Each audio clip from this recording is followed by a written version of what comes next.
Paris. Night. A rifle steadies against cold glass 40 stories above the city. Breath slows. Heartbeat disappears. He whispers it like a prayer. Stick to the plan. And then he misses. The bullet shatters more than a window. It fractures the one rule he's lived by: perfection. Below, chaos erupts in a luxury hotel suite that was supposed to be quiet, clinical, controlled. Instead, alarms scream. A woman runs. The wrong target bleeds. And somewhere in the darkness, the man who never misses feels something unfamiliar crawl up his spine. Not fear, not yet. Doubt. He vanishes before the sirens arrive. Passport burned, rifle dismantled. Another name slips over him like a fresh suit. That's how he survives. No attachments, no emotion, no improvisation. He repeats his mantra on the flight out of France, lips barely moving. Anticipate. Don't improvise. Trust no one. It's almost comforting, the rhythm of it. Almost. But here's the thing about routine. When it breaks everything. Back in his safe house in the Dominican Republic, the silence feels wrong. The door isn't how he left it. The air smells faintly of metal and something else. Copper. Blood. He moves slowly, gun raised, breath controlled. The living room is empty. Kitchen untouched. Then he sees it. A smear on the wall. A broken glass on the floor. His chest tightens, not panic, just calculation accelerating. Someone was here. And then he finds her. She's alive. Barely. Bruises bloom across her face like dark flowers. Ribs cracked. Breath shallow. They didn't kill her. They made sure she could describe the pain. His vision narrows. This wasn't random. This was a message. A professional courtesy turned warning. You failed. Now you pay. He sits beside her hospital bed hours later, watching machines breathe for her. He doesn't touch her hand. Doesn't whisper comfort. That's not who he is. But inside, something fractures again. He followed the rules. He did everything right. The client provided the intel. The window was perfect. The distance manageable. So why did the shot drift? Why did his finger hesitate for half a second? Half a second. That's all it takes. He replays it in his head.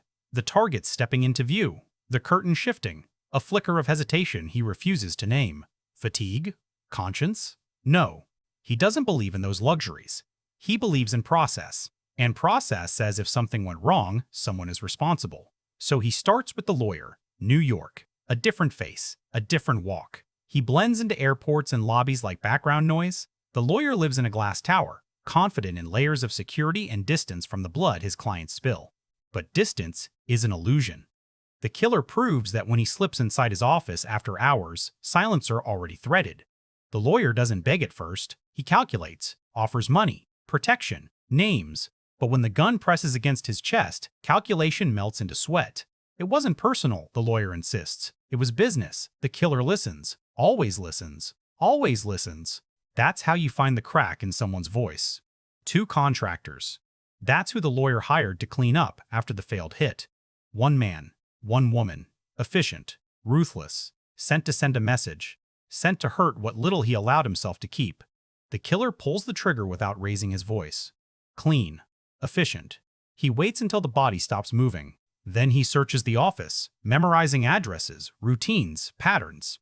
This isn't revenge, he tells himself. It's risk management. Loose ends get tied. Variables get removed. But when he steps back into the night air, something feels different. The city hums beneath him, alive, indifferent. He should feel restored, balanced. Instead, there's a heat in his chest that refuses to cool. He pictures her in that hospital bed again. The bruises, the tubes, the quiet strength in her eyes even through pain. Attachment is weakness. He knows that. So why does it hurt? Florida is next. The male contractor lives alone, obsessed with his physique and his guns. Predictable. The killer watches him for days, studying patterns, waiting for isolation. He moves like a ghost through the man's house one night, footsteps softer than breath. The fight is brutal. No distance, no scope, just bone and muscle and rage colliding in the dark. The contractor fights hard, stronger than expected. For a moment, just a flicker, the killer feels his control slipping. Furniture shatters. Blood sprays across white tile. And then it's over. Silence returns, thick and heavy. He stands over the body, chest rising fast. This wasn't clean. This wasn't distant. This was personal. And there's still 1 name left on the list. The woman. Chicago waits, cold and watchful. She's smarter, cautious, lives with a dog that doesn't trust strangers. As he watches her from across the street, rifle assembled piece by piece, he realizes something unsettling. She's expecting him. And this time, someone else is holding the scope. Chicago wind cuts like glass. He lowers the rifle an inch, barely breathing. Across the street, lights glow warm inside her modern townhouse. The woman moves casually from kitchen to living room, wine in hand, music low. Relaxed. Too relaxed. His crosshairs hover over her chest. Then the dog stops. Its head lifts, ears forward. A low growl rolls through the quiet house. The woman freezes, not in fear, but in awareness. She doesn't look toward the window. She looks toward the ceiling corner. Camera. She's checking angles, calculating, waiting. He shifts slightly. A red dot trembles across his own curtain. Someone is watching him. He drops flat an instant before the glass behind him explodes inward. Suppressed shot. Precise. The air smells of dust and gunpowder. Heart steady. Mind faster. She wasn't bait. He was. He rolls, grabbing his secondary pistol, scanning rooftops. Nothing obvious. No muzzle flash. Professional. Very professional. He abandons the rifle. Too exposed now. Plans fracture. Improvise. He hates that word. Minutes later, he's on the move, slipping down stairwells, blending into night foot traffic. He doesn't run. Running draws eyes. But inside, the rhythm is off. Someone anticipated him. That means information leaked, or the woman is better connected than the lawyer suggested. Back in a temporary rental across town, he studies her file again. Minimal digital footprint. Former special forces. Private contracts after discharge. Efficient. Disciplined. She didn't just participate in the attack on his partner, she led it. And she left him alive on that rooftop. That detail needles him. Why warn him? Why take the shot and miss intentionally? A message? A game? He replays the red dot drifting across his chest. It lingered. Steady. She had the kill. She chose not to take it. Silence fills the room. He realizes something colder than fear. She wants him close. The next morning, he switches approach. No distance weapons, no high ground. He follows her through the city, keeping reflections between them. Storefront glass, car mirrors, polished steel. She walks her dog along the river, posture loose but eyes scanning. She knows tradecraft, knows she's being hunted. At a crowded outdoor cafe, she sits, orders black coffee. The dog rests at her feet. He slides into the chair across from her before she can react, gun already pressing under the table against her thigh. The dog growls. She doesn't flinch. "About time," she says softly. Her voice is calm, almost amused. He studies her face up close now. No panic, no sweat. Just curiosity and something else. Respect. It unsettles him more than rage would. "You hurt someone who doesn't belong in this," he says. She tilts her head slightly. "Collateral exists whether you acknowledge it or not." His jaw tightens. Heat rises again. That unfamiliar burn. "You missed in Paris," she continues, eyes locked on his. "You hesitated." The word lands heavier than the bullet ever did. "I don't hesitate." "But you did." A faint smile. "And they noticed." They? There it is. The bigger shape behind the curtain. She explains without breaking eye contact.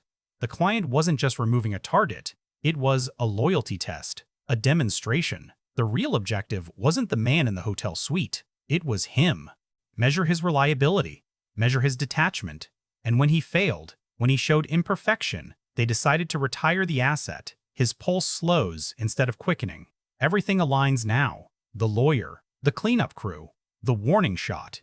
This wasn't revenge for a bad contract. It was disposal. "You were supposed to die in Chicago," she says quietly. Quick, professional. I adjusted the angle. Why? A beat. Wind brushing off the river. Distant traffic humming.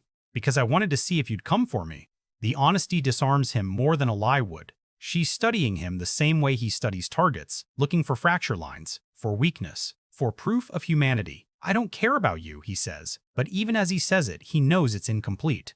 He cares about the pattern breaking, about the fact that someone judged him defective. Her phone vibrates on the table. She doesn't glance down. "They're watching right now," she murmurs. "You and me, this conversation." A chill moves through him. Surveillance, live feed. The cafe suddenly feels staged. Civilians as background noise. He scans subtly. A van across the street. Windows tinted. Engine idling. "They think I'm finishing the job," she continues. "You, then me. A test within a test."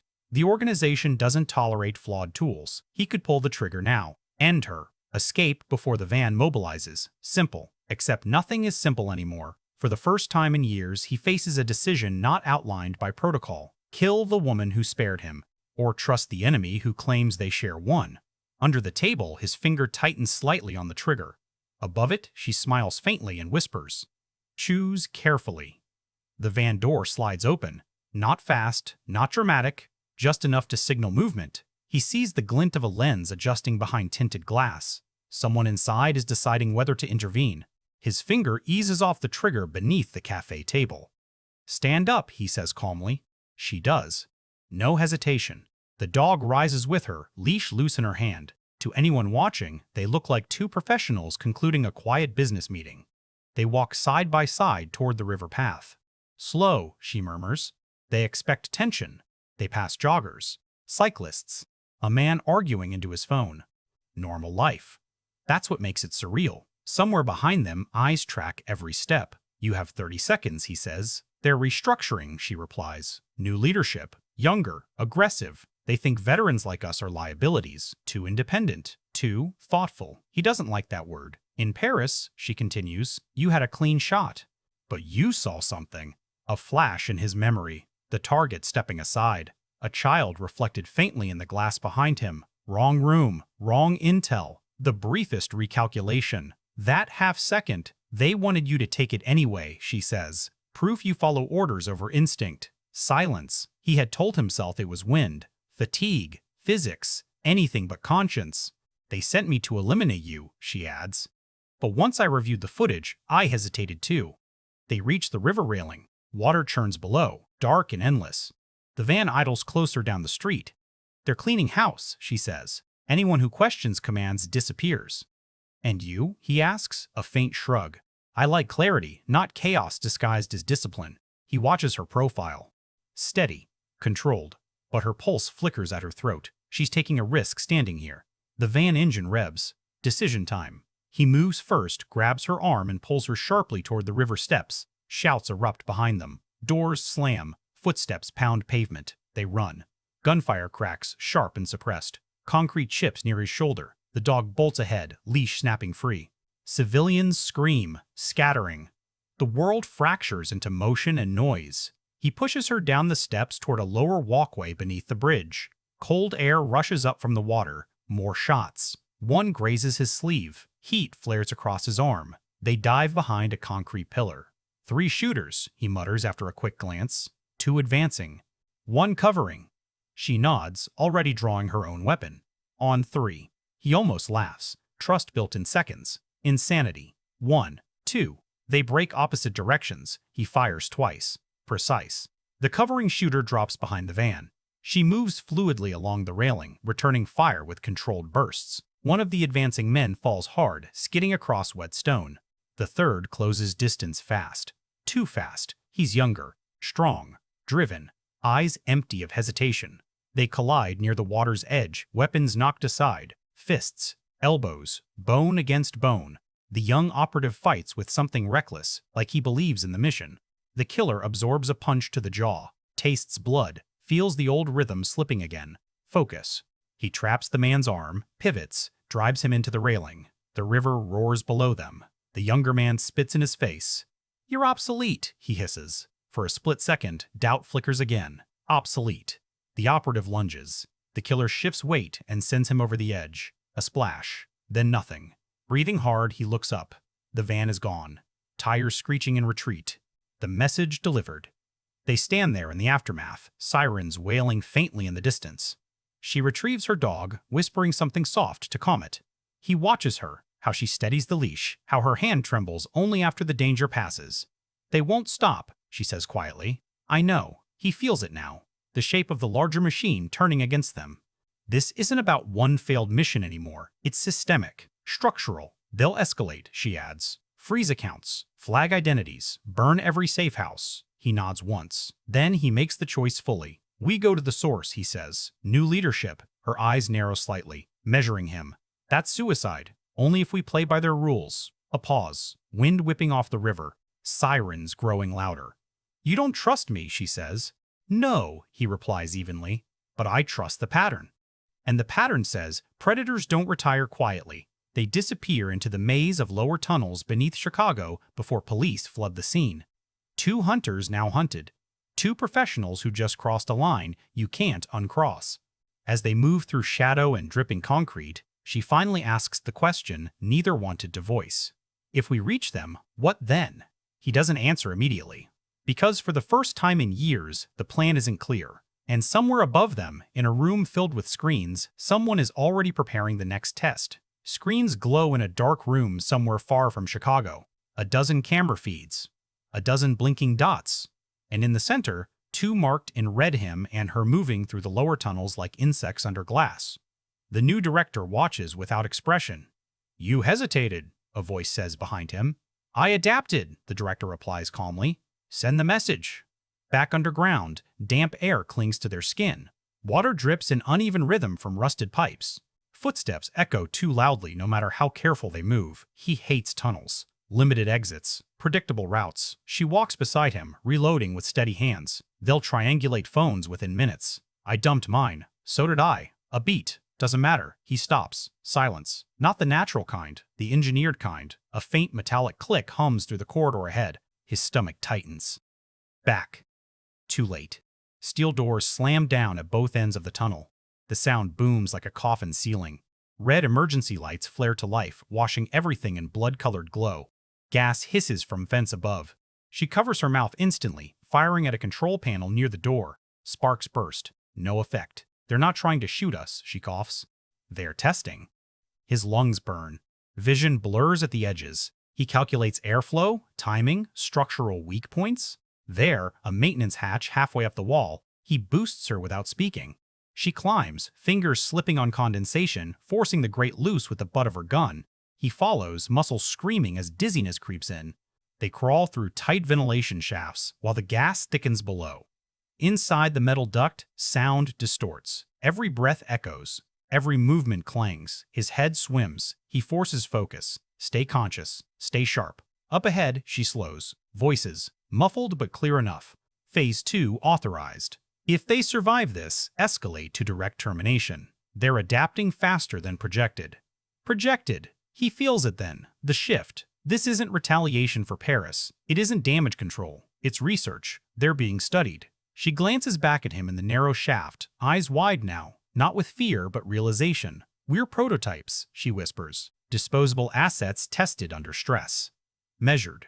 Refined." His entire career reframes in an instant. Every mission, every narrow escape, every coincidence. Data points. Anger rises, not hot and chaotic, but cold. Precise. They move again, following the duct toward a maintenance ladder. It opens into a service corridor above the sealed tunnel. Fluorescent lights flicker overhead. Empty. Too empty.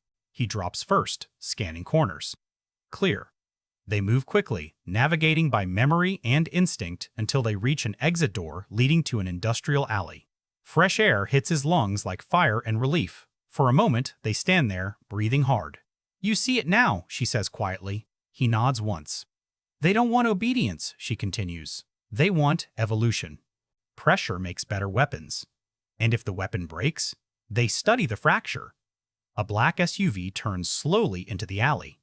No sirens, no urgency, just inevitability. The driver's window rolls down halfway. A man in a tailored suit looks at them with mild curiosity, like observing rare animals in the wild. "Impressive," he says conversationally. "Most don't make it past containment." The killer raises his gun. The man doesn't flinch. "You misunderstand," the suited man continues. "If I wanted you dead, you would be. This is assessment." Assessment. Rage pulses behind his ribs. Years of discipline barely contain it. "We're done being assets," she says coldly. The man smiles faintly. "You were never assets. You were variables."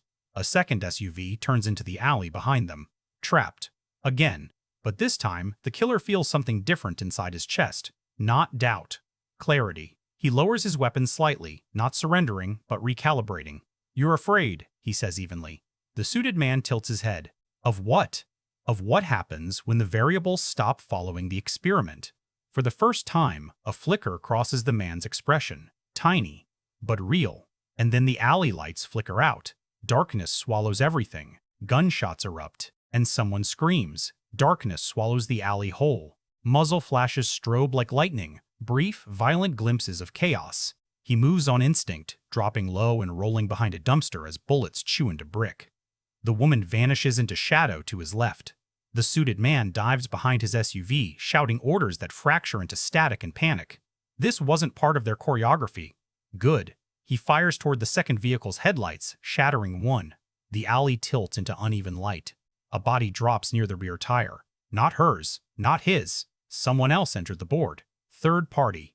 The air fills with the metallic sting of gunpowder. Tires screech. One SUV slams into reverse, clipping the wall as it tries to escape. The other door flies open, and the suited man runs. Not calm now, not composed. Fear looks different up close. The killer sprints after him, boots splashing through oil-slick puddles.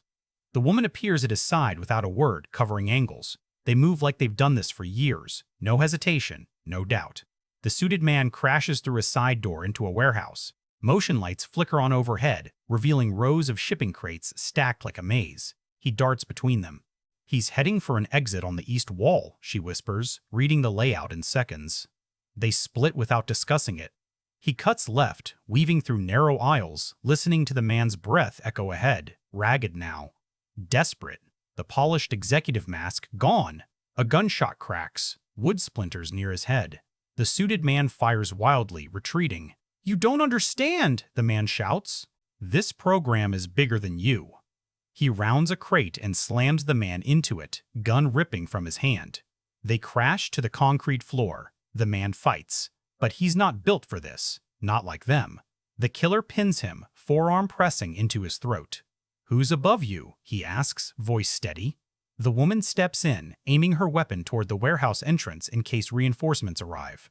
"You think removing me changes anything?" the suited man gasps. "There are layers, committees, funding streams you'll never trace." "Names," she demands. He laughs weakly. "You're still thinking like operatives. This is infrastructure." The killer tightens his grip slightly. The man's face reddens. "Infrastructure has architects," he says. A flicker of calculation crosses the suited man's eyes. Survival instinct overriding loyalty. "Zurich," he chokes. "Private consortium. Behavioral optimization division. You were field trials." The words land heavy. "Field trials. You push assets until they crack," the man continues. "Measure reaction time. Emotional deviation. Loyalty under moral strain." Paris. The child in the reflection. "It wasn't a mistake in intel. It wasn't a mistake in intel. It was planted." "You staged the scenario," she whispers. The man's silence confirms it. Rage surges through him, but colder now, refined. They engineered the hesitation, engineered the attack on his partner, all variables manipulated to see how far he could bend before breaking. "Where in Zurich?" he presses. Headquarters rotates. A gunshot explodes from the warehouse entrance. The suited man jerks violently. Blood blooms across his chest. Sniper. He drops lifeless in the killer's grip. She fires toward the doorway, but whoever took the shot is already gone. Only the echo remains. Silence. He stands slowly, staring down at the dead man. The one thread leading upward cut. "No loose ends," she mutters. He exhales slowly, recalibrating. Zurich is enough. Sirens wail faintly in the distance again. Chicago closing in. "They'll expect us to run," she says. "We are," he replies. She studies him. "To Switzerland?" "Yes." That's escalation. He meets her gaze. So is experimentation.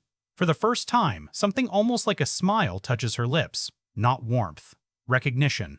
They move quickly, grabbing a phone from the suited man's pocket, pulling the SIM, memorizing a partial contact list before smashing it.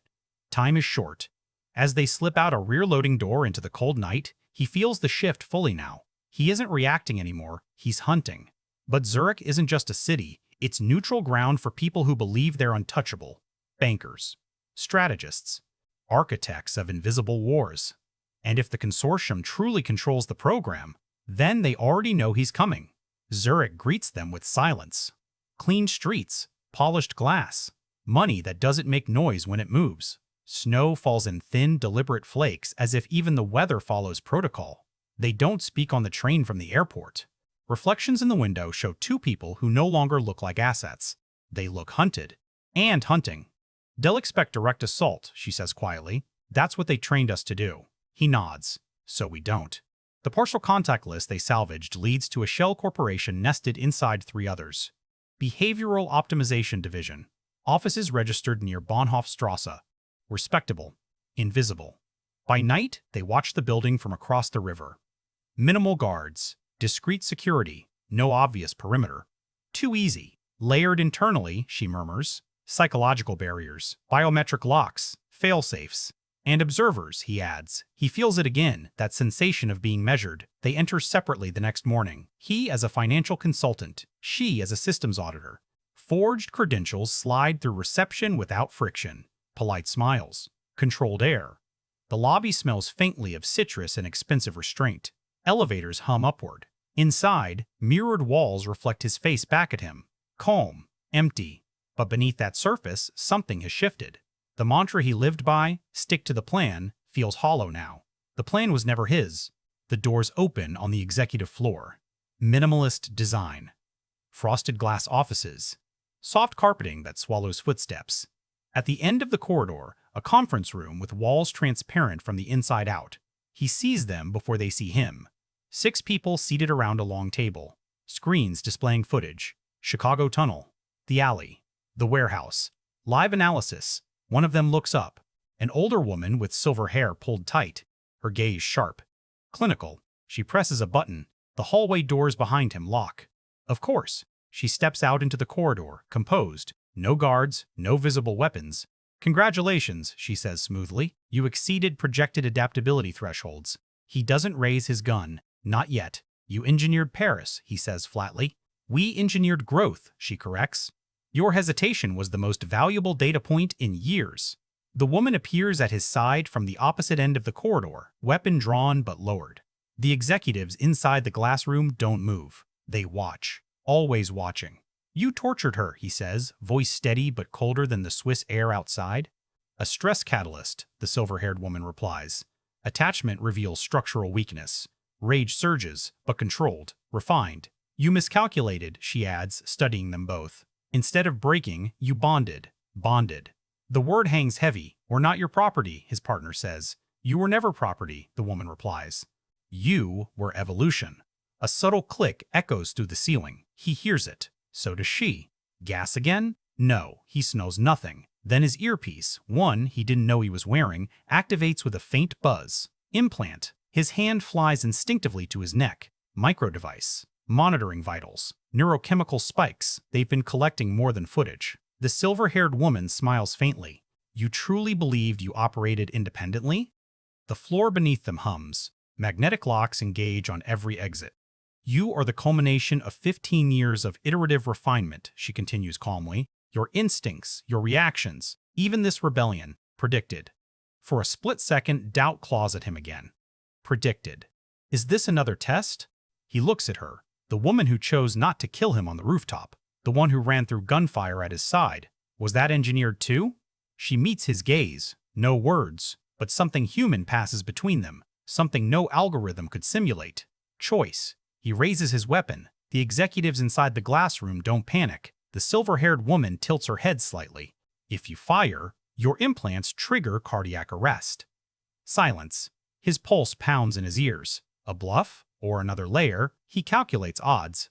Body language. Micro-expressions. The woman's breathing remains even. Too even. They want to see if we comply, his partner whispers. Another test. Obedience under existential threat. The killer lowers his weapon slowly. The silver-haired woman's smile widens almost imperceptibly. And that's when he moves. Not toward her. Toward the glass conference room. He fires. Not at a person, but at the ceiling junction box above the transparent wall. Sparks explode. Lights flicker. The magnetic hum falters for half a second. Half a second is enough. She shoots simultaneously at the floor panel near the woman's feet. The magnetic locks disengage with a violent snap. Alarms erupt. The executives finally stand. Panic. Real this time. He grabs the silver-haired woman, pressing his gun to her temple. Call off the implant trigger. Her composure fractures. You won't kill me, she says, but there's doubt now. You miscalculated again, he replies softly, because this time, he doesn't hesitate. Her pulse jumps beneath the cold barrel at her temple. He feels it. For the first time since Paris, there's no tremor in his hand, no flicker of doubt, just clarity sharpened to a blade. "Deactivate it," he says.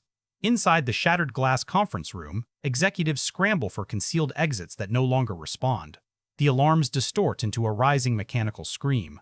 Snow drifts lazily outside pristine windows, indifferent to the collapse inside. "You're making an irreversible decision," the silver-haired woman whispers. Her calm is thinner now. "Your implants regulate more than monitoring. Remove us, and you destabilize yourselves." "We were destabilized the moment you started playing God," his partner replies, covering the room. The woman studies his eyes one last time, searching for hesitation. "There isn't any," she exhales. Code Sigma. Override cardiac failsafe. A soft chime pulses in his skull. Then silence. No pressure, no ticking threat. He doesn't lower the gun. "Full system purge," he says. Her jaw tightens. "That data is worth billions. So are we." Another pause, longer this time. Then she nods toward a trembling executive behind the table. "Do it." The man rushes to a terminal, fingers shaking as he types. Screens flicker. Live feeds collapse one by one. Chicago, Paris, dozens of other faces, other operatives, other variables. Hard drives begin wiping. "Remote backups?" his partner demands. "Severed," the executive stammers. Global network isolated. He watches the progress bar climb.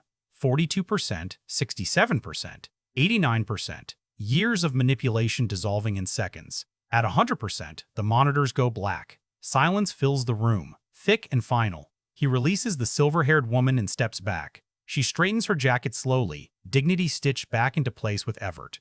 "You think this ends it?" she asks quietly. "No," he says. "It ends your version." She studies them both, recalculating futures that no longer include control. "Others will attempt what we did. Then they'll hesitate too," his partner replies.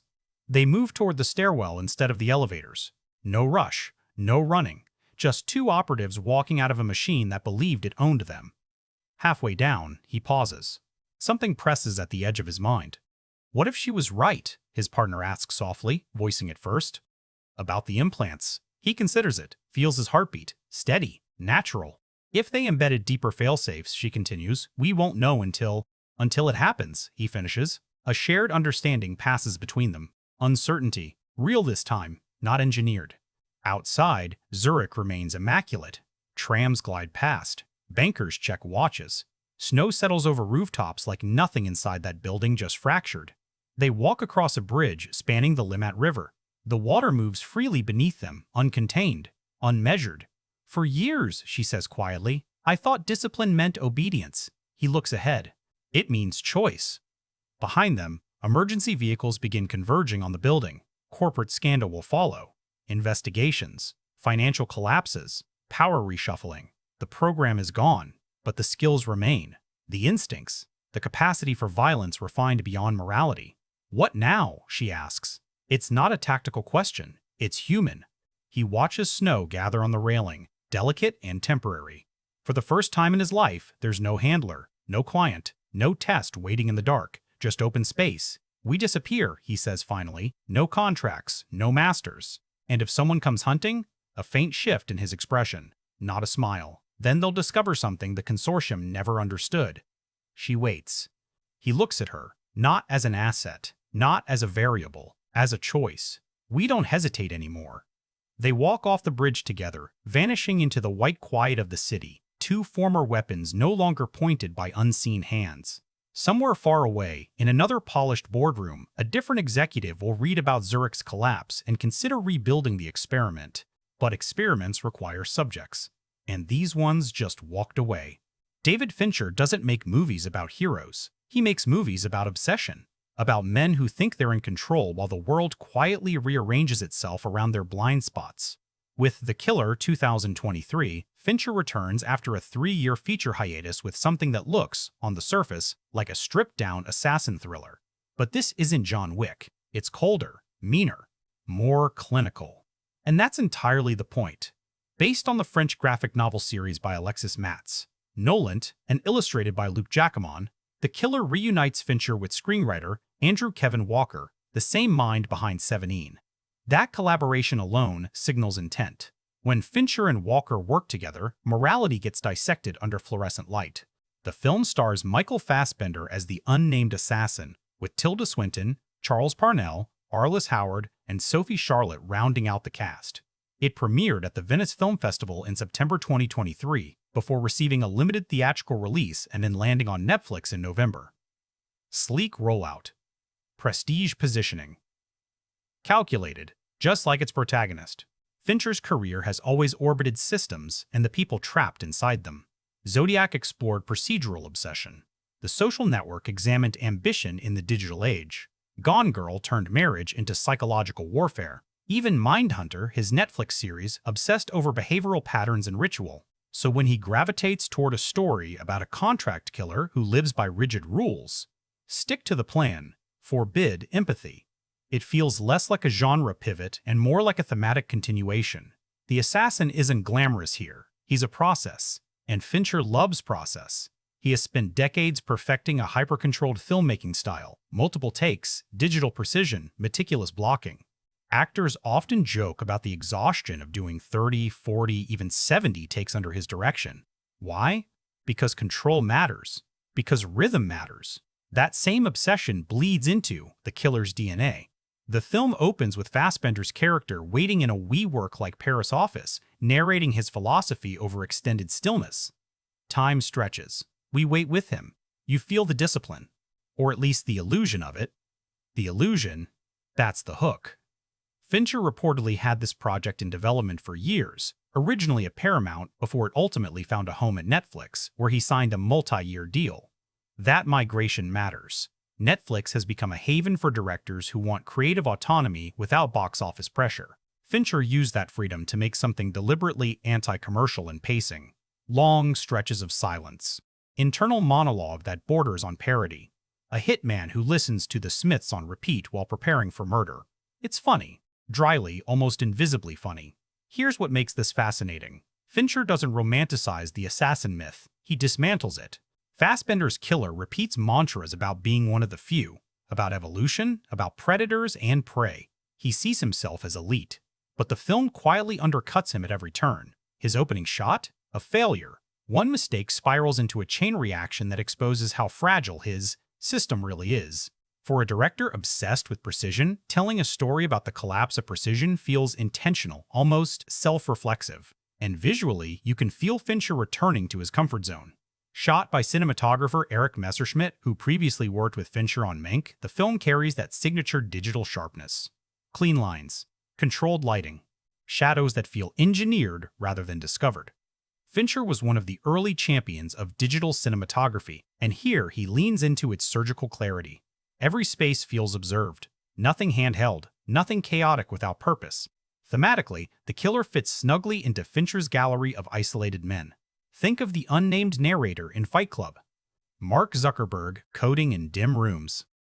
The detectives in Seventeen chasing a mind they can't fully comprehend. These are men convinced of their superiority. Men who build rules to shield themselves from vulnerability. Fassbender's assassin takes that to its logical extreme. No empathy, no attachments, no mistakes. Except humans aren't machines. And systems fail.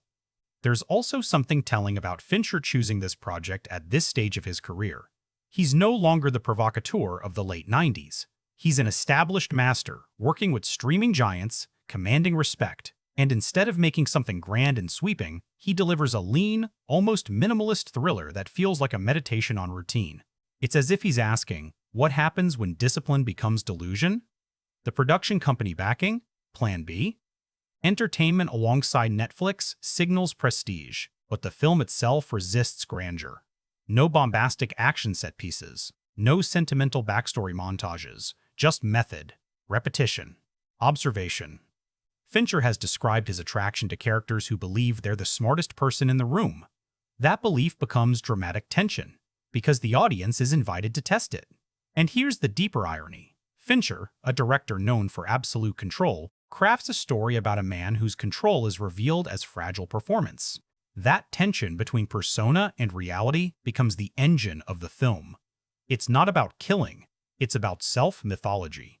So when you watch The Killer, you're not just watching an assassin execute contracts. You're watching a filmmaker dissect a mindset he's explored his entire career, obsession masquerading as professionalism, precision mistaken for superiority, isolation dressed up as strength. But vision alone doesn't build a film. Even the most meticulous director needs a blueprint beneath the camera moves and color grading, and that blueprint begins with the script, the adaptation process, the translation from graphic novel panels to Fincher's stark digital world. That's where the real architecture of The Killer starts to reveal itself. If Fincher supplied the worldview, Andrew Kevin Walker supplied the wiring. And that wiring is deceptively simple. The Killer is adapted from the French graphic novel series by Alexis Matz. Nolant, first published in 1998 with artwork by Luc Jacquemont. On the page, the story unfolds as a procedural diary, cold, methodical, filled with internal monologue. That interiority is everything. Strip it away, and you're left with a standard revenge thriller. Keep it, and you get something closer to psychological satire. Walker understood that balance instinctively. He and Fincher go back to Sevenine in 1995, a script so tightly constructed it feels like a trap snapping shut. That film thrived on inevitability. The Killer, by contrast, thrives on disruption.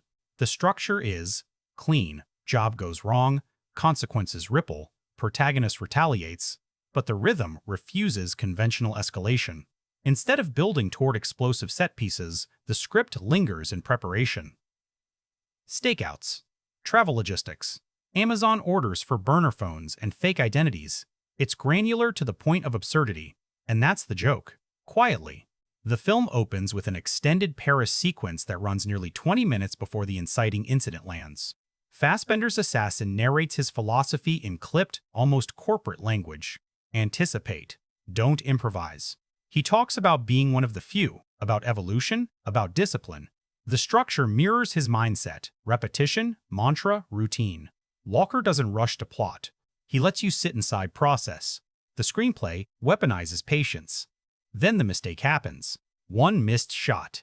That's it. What makes this script sharp is how it resists melodrama. There's no grand conspiracy revealed, no secret organization monologue. The retaliation that follows feels procedural, almost bureaucratic. The Killer traces back through handlers and intermediaries the way someone might track a billing error. Each encounter is structured as a contained chapter: Florida, New York, Chicago, the Dominican Republic. It's modular storytelling, echoing the graphic novel's episodic roots. But beneath that clean design is subtext doing heavy lifting. Walker keeps the voiceover dense, almost oppressively so. In lesser hands, it would feel redundant. Here, it becomes commentary.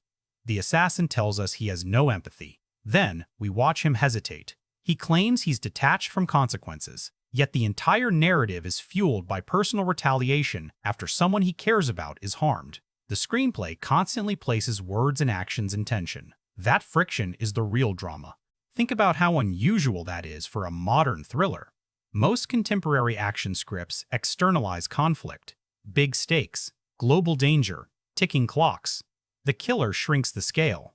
The stakes are personal. The tone is restrained. Even the violence, when it erupts, is sudden rather than operatic. A fight scene in Florida isn't balletic choreography. It's clumsy, brutal, exhausting. You feel the weight of bodies hitting walls. The script doesn't glorify it. It makes it inconvenient. Here's what people might miss. Walker structures the narrative almost like a systems audit. Each step the protagonist takes tests his own philosophy. Does sticking to the plan protect him? Sometimes. Does forbidding empathy keep him safe? Not really. Every chapter exposes cracks in his self-image. By the time the film reaches its final confrontation, handled with startling restraint, the script has quietly dismantled the myth of the hyper-competent assassin. And yet, it never announces that dismantling. That's the discipline. Walker trusts the audience to notice the contradictions, the repetition of the Smiths' lyrics, the branding of corporate spaces, the sterile anonymity of airports and rental cars. There's satire here, but it's bone dry. The Killer thinks he's outside the system. In reality, he's just another freelancer in a gig economy of violence. That irony hums beneath every scene. Structurally, the film leans into minimalism. There's no traditional B-plot, no romantic subplot beyond implication, no comic relief character. The narrative moves forward like a checklist. Acquire gear, change identity, execute task, dispose of evidence, repeat. That repetition isn't lazy writing, it's thematic reinforcement. The monotony is the point. Professionalism becomes ritual. And then comes the ending. Without diving too deeply into full spoiler territory yet, The screenplay opts for something almost anticlimactic. No explosive crescendo, no grand moral reckoning. Instead, a conversation, a decision, a shrug at the universe. The choice feels intentional. Walker denies the audience catharsis because the character denies himself transformation. He doesn't become enlightened, he adapts. Slightly. That restraint feels closer to Zodiac than 70, less about punishment, more about persistence. It's also worth noting how cleanly the adaptation trims the graphic novel's sprawl. The source material spans multiple volumes, exploring broader conspiracies and political undertones.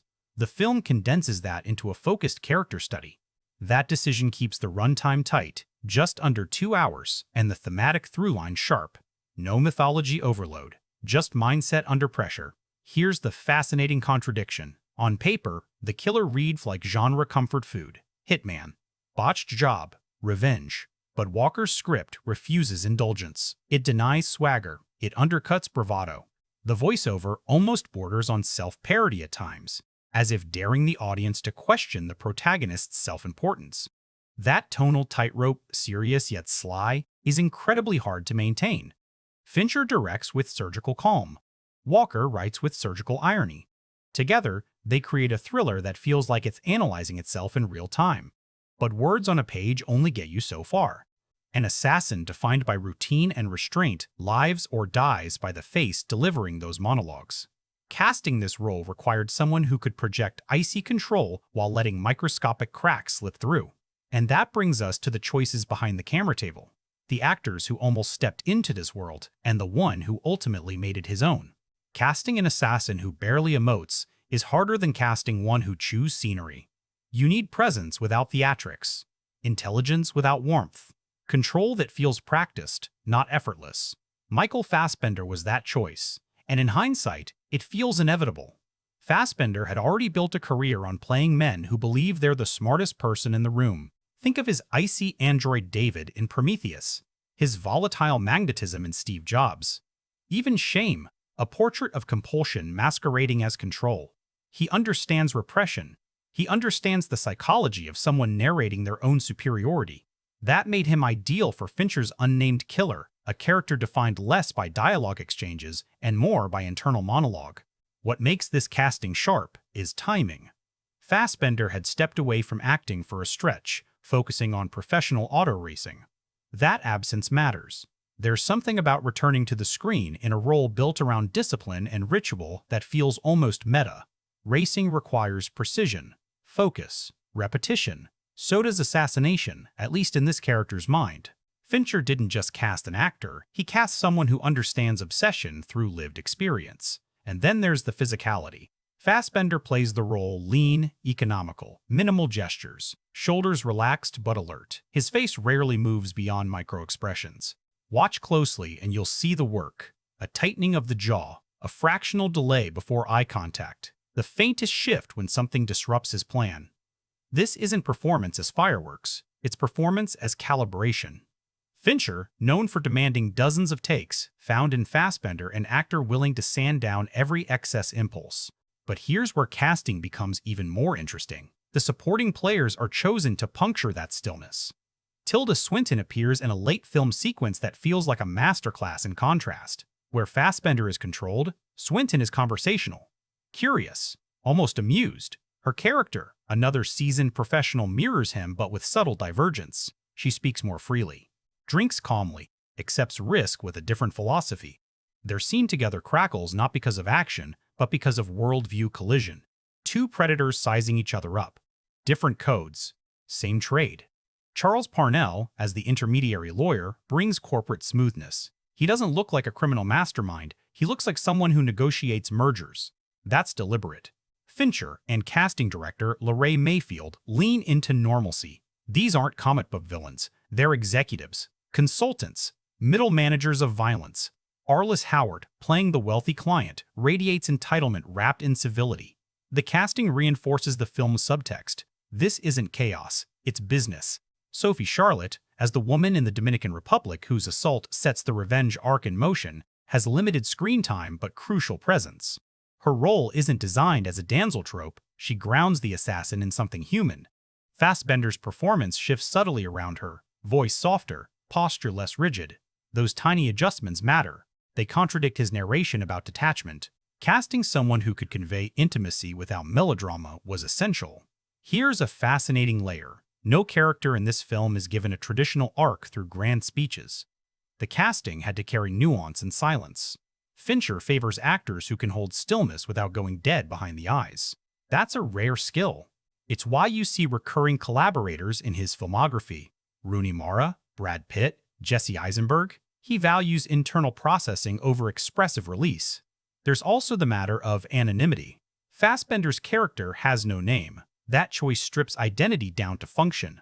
Casting a globally recognized star into a nameless role creates tension. We know Fassbender. The film asks us to forget him. He shaves down charisma to near invisibility. No flashy wardrobe, no signature weapon, just beige caps, neutral jackets, bland rental cars. The anti-Bond. And yes, that comparison matters. Spy thrillers traditionally glamorize competence. Suits tailored, gadgets gleaming. In casting Fassbender, Fincher subverts that lineage. This assassin shops at hardware stores. He uses Amazon like everyone else. The performance avoids seductive charm. Instead, it leans into process addiction. Fassbender makes routine feel sacred. That's harder than looking cool firing a gun in slow motion. Behind the scenes, Fincher's reputation for relentless takes demands, actors who won't crack under repetition. Fassbender's theater background and experience in precision-driven productions made him a natural fit. Reports from previous Fincher sets describe exhaustion mixed with trust. Actors know the grind serves a purpose. Casting someone resistant to ego was likely key. This role required ego suppression. The ensemble reflects that philosophy. No one grandstands, no scenery chewing. Even moments that could tilt toward operatic like the brutal Florida fight stay grounded because of the performer's restraint. Casting here wasn't about marquee value, it was about tonal cohesion. And that cohesion pays off because the film hinges not on spectacle, but on behavior. Micro-behavior. Who blinks first? Who speaks less? Who waits longer before acting? You feel that calibration in every interaction, but casting only sets the stage. Performance, the lived-in execution of these choices, is where character becomes flesh. Fassbender's assassin isn't defined by what he says about himself. He's defined by the gaps between mantra and action, and that's where the film truly comes alive, inside the performance itself. The first time Fassbender's assassin blinks too long, you almost miss it. He's been narrating his code for minutes. Discipline over impulse, patience over ego, execution without emotion. His voice is calm, measured, borderline smug. Then something shifts. A target moves unexpectedly, the rhythm breaks, and for half a second the mask slips. Not dramatically, not theatrically, just enough. That's the performance. Fassbender plays this role like a man trying to convince himself of his own mythology. The voiceover is unwavering, clinical, self-assured, dripping with evolutionary metaphors about predators and the weak. But watch his body. Watch the pauses between action and reaction. The performance lives in contradiction. He says he feels nothing. His eyes say otherwise. This is where Fincher's obsession with repetition becomes a gift rather than a burden. Multiple takes sand away exaggeration. What's left feels mechanical in the best sense. Fassbender's movements are economical, shoulders squared, gait steady, gestures reduced to utility. When he assembles a rifle, there's no flourish, just muscle memory. He becomes process embodied. And yet, in the extended Paris opening, Fassbender holds still for so long that the smallest twitch feels seismic. That's intentional calibration. Stillness becomes tension. The camera lingers in medium close-ups, trapping us with him in sterile office space. You feel time passing. You feel discipline fraying. When the shot finally goes wrong, the failure lands not as spectacle, but as humiliation. His system, his religion betrays him. The Florida fight sequence is the performance's pivot point. Up until then, the assassin exists mostly in control, calculating, observing. But this encounter? It's messy, brutal. Bodies slam into walls. Breath turns ragged. Fassbender abandons elegance and leans into survival. He grunts. He strains. He bleeds. For a character obsessed with precision, this chaos feels like exposure. The choreography isn't balletic. It's exhausting. You can almost feel the weight of the other man pressing against him. Here's what makes that scene work. Fassbender doesn't suddenly transform into an action star. He remains human, vulnerable, His movements are reactive, not heroic. When he finally prevails, there's no triumphant pose. Just recovery, assessment, cleanup. The performance refuses glamour. Contrast that with the quiet Dominican Republic scenes. Around Sophie Charlotte's character, his physicality softens. The voiceover insists he has no attachments, but his proximity tells another story. He sits closer, speaks lower, moves with caution that reads as care rather than calculation. Fassbender never overplays affection. He lets absence speak. When harm comes to her, the retaliation isn't explosive rage. It's colder, focused, personal. And that's the genius of the portrayal. Revenge here isn't emotional eruption. It's deviation from code. Throughout the film, Fassbender maintains a fascinating tension between competence and fragility. He prepares meticulously: burner phones, fake passports, meticulously chosen Airbnb rentals. He repeats his mantra like scripture. But the audience begins to see the cracks. His opening mistake wasn't random, it was overconfidence. His philosophy about the few versus the many starts to sound defensive, almost insecure.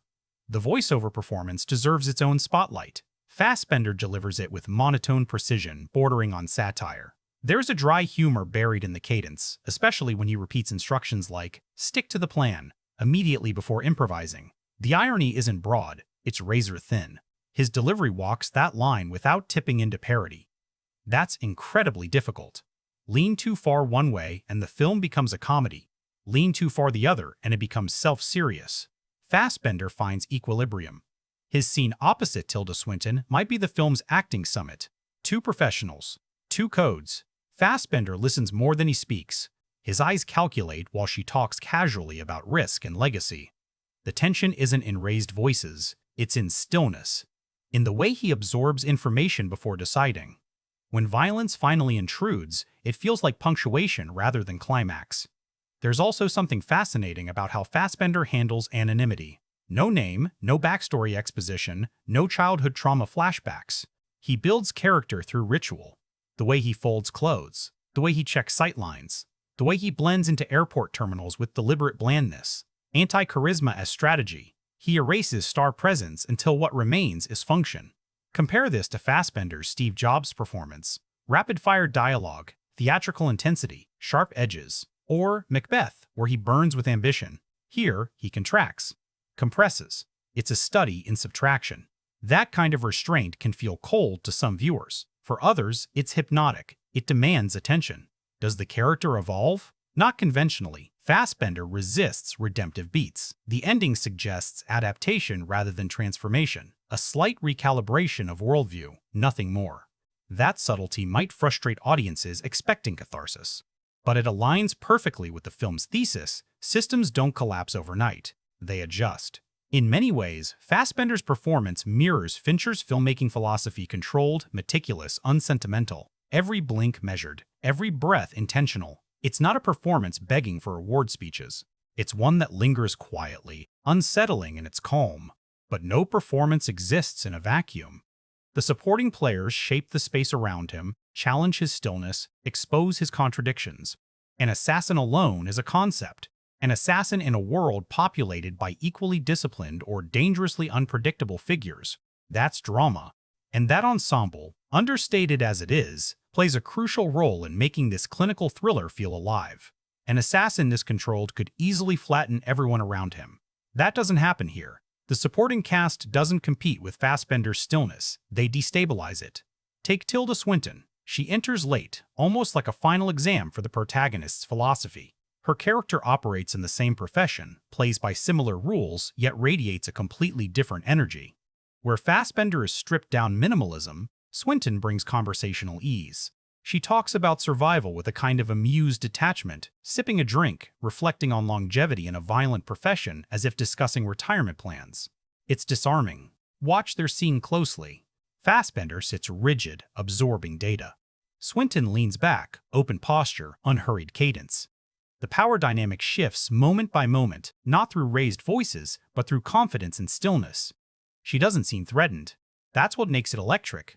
The supporting performance doesn't overshadow the lead, it reframes him. Suddenly, his rigidity looks like insecurity next to her acceptance. Then there's Charles Parnell as the lawyer. the intermediary who manages contracts like corporate paperwork. Parnell plays the role with smooth, almost soothing professionalism. No villain theatrics, no sinister monologues, just polite efficiency.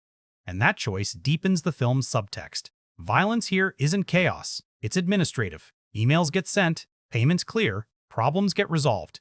Parnell's calm demeanor makes the assassin's mantra about being one of the few feel naive. He's not special, he's a subcontractor.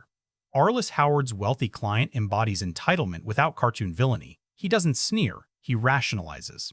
Howard plays him as a man used to outcomes bending in his favor. The performance is subtle but pointed. This isn't evil in a lair. It's privilege in a boardroom.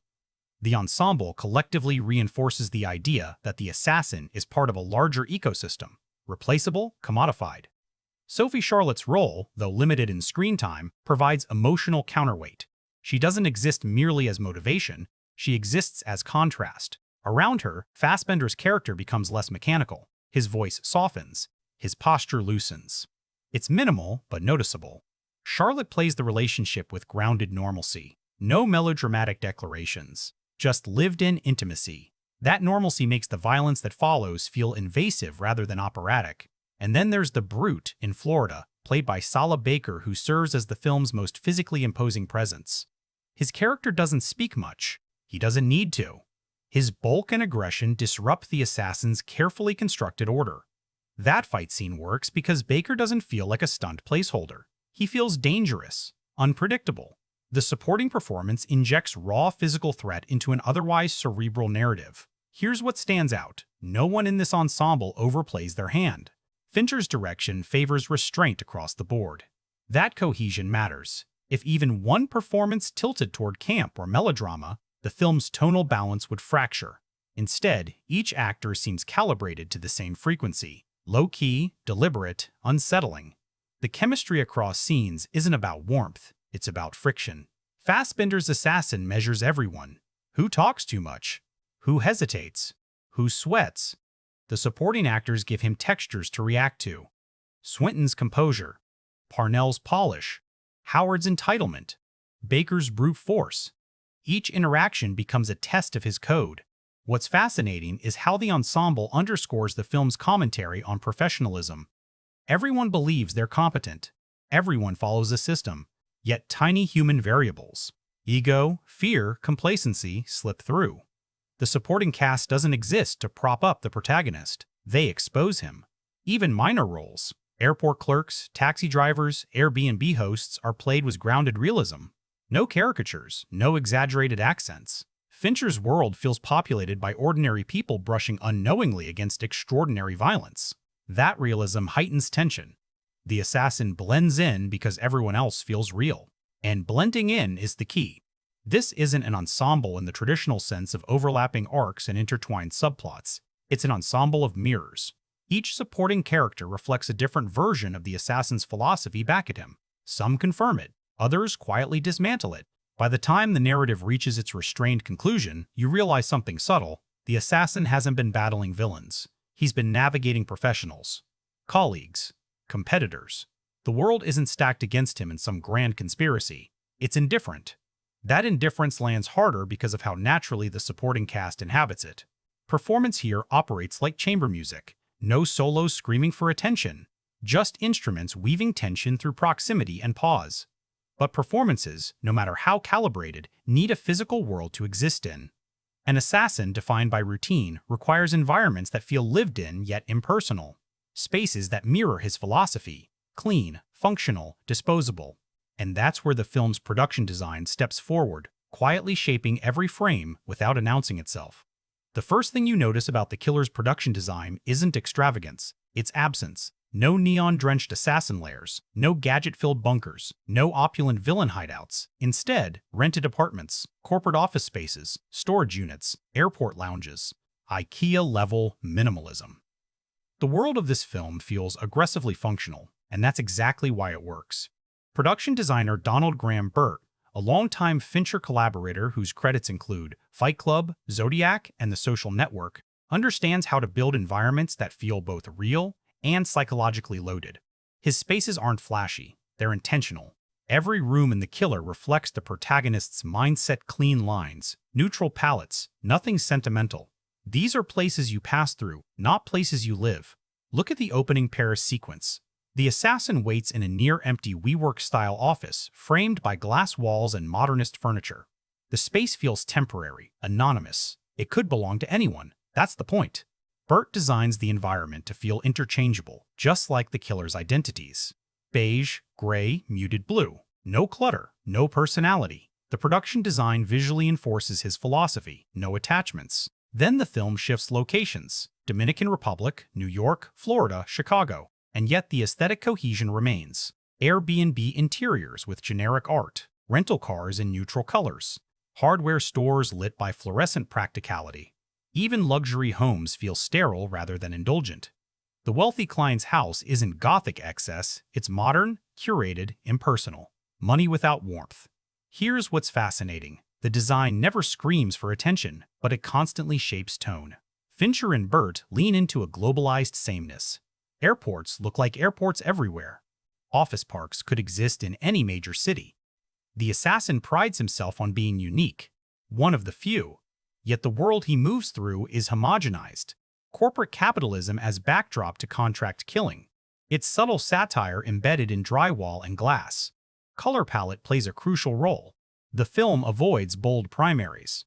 Instead, it lives in desaturated earth tones, olive greens, cool grays, washed-out blues. When blood appears, it doesn't pop like comic book crimson. It feels intrusive, out of place. The muted palette reinforces the procedural mood. Violence disrupts order rather than decorating it. Costume design follows the same logic. Fassbender's wardrobe is deliberately forgettable. Caps pulled low, windbreakers, basic tees, practical boots. Nothing tailored, nothing iconic. Compare that to traditional assassin archetypes: sharp suits, signature silhouettes. Here, anonymity is armor. Even his disguises, FedEx driver, tourist, tech worker, aren't elaborate. They're believable. The production design and costume design work hand in hand to make invisibility credible. And then there's the Dominican Republic home. It's the only space that feels remotely lived in. Warmer light, personal objects. Slight disorder. You feel the difference immediately. The contrast underscores what the assassin sacrifices for his code. This isn't just a change of geography, it's a change of emotional temperature. The design tells you that before the script does. One of the film's smartest visual decisions is how it treats wealth. When we enter the billionaire's home late in the story, the architecture is sleek, expansive, expensive. But it doesn't feel extravagant in a cinematic way. It feels plausible. Modern art on walls, clean marble surfaces, expansive glass. The environment doesn't caricature power, it normalizes it. Violence flows upward into spaces that look like tech campuses rather than villain fortresses. Props matter too. The assassin's tools are practical, sourced from everyday retailers. Amazon boxes, off-the-shelf rifles modified with precision, disposable phones. Burt avoids fetishizing weaponry. No lovingly lit arsenal displays. Tools appear, serve a function, disappear. Even the fight in Florida happens in a McMansion-style home that feels aggressively ordinary. Beige walls, suburban decor, brutality invading blandness. What elevates this design work is restraint. Fincher's camera often holds compositions that allow negative space to breathe. Empty hallways, vast office floors, sparse rooms. The emptiness amplifies isolation. It also amplifies tension. When a figure enters those spaces, you feel it. The environment becomes an extension of the assassin's internal vacuum. There's also thematic cohesion in repetition. Airports recur, rental counters recur, security protocols recur. The film's geography spans continents, yet the spaces blur together. That blur reinforces the killer's gig economy existence. He isn't navigating exotic locales, he's navigating infrastructure. Global systems designed for efficiency. The production design turns modern capitalism into silent commentary. And here's the quiet triumph. Nothing looks designed. That's incredibly hard to achieve. Every lamp, every chair, every pane of glass is placed with precision, yet it all feels accidental, natural, disposable. That invisibility is craftsmanship at its peak.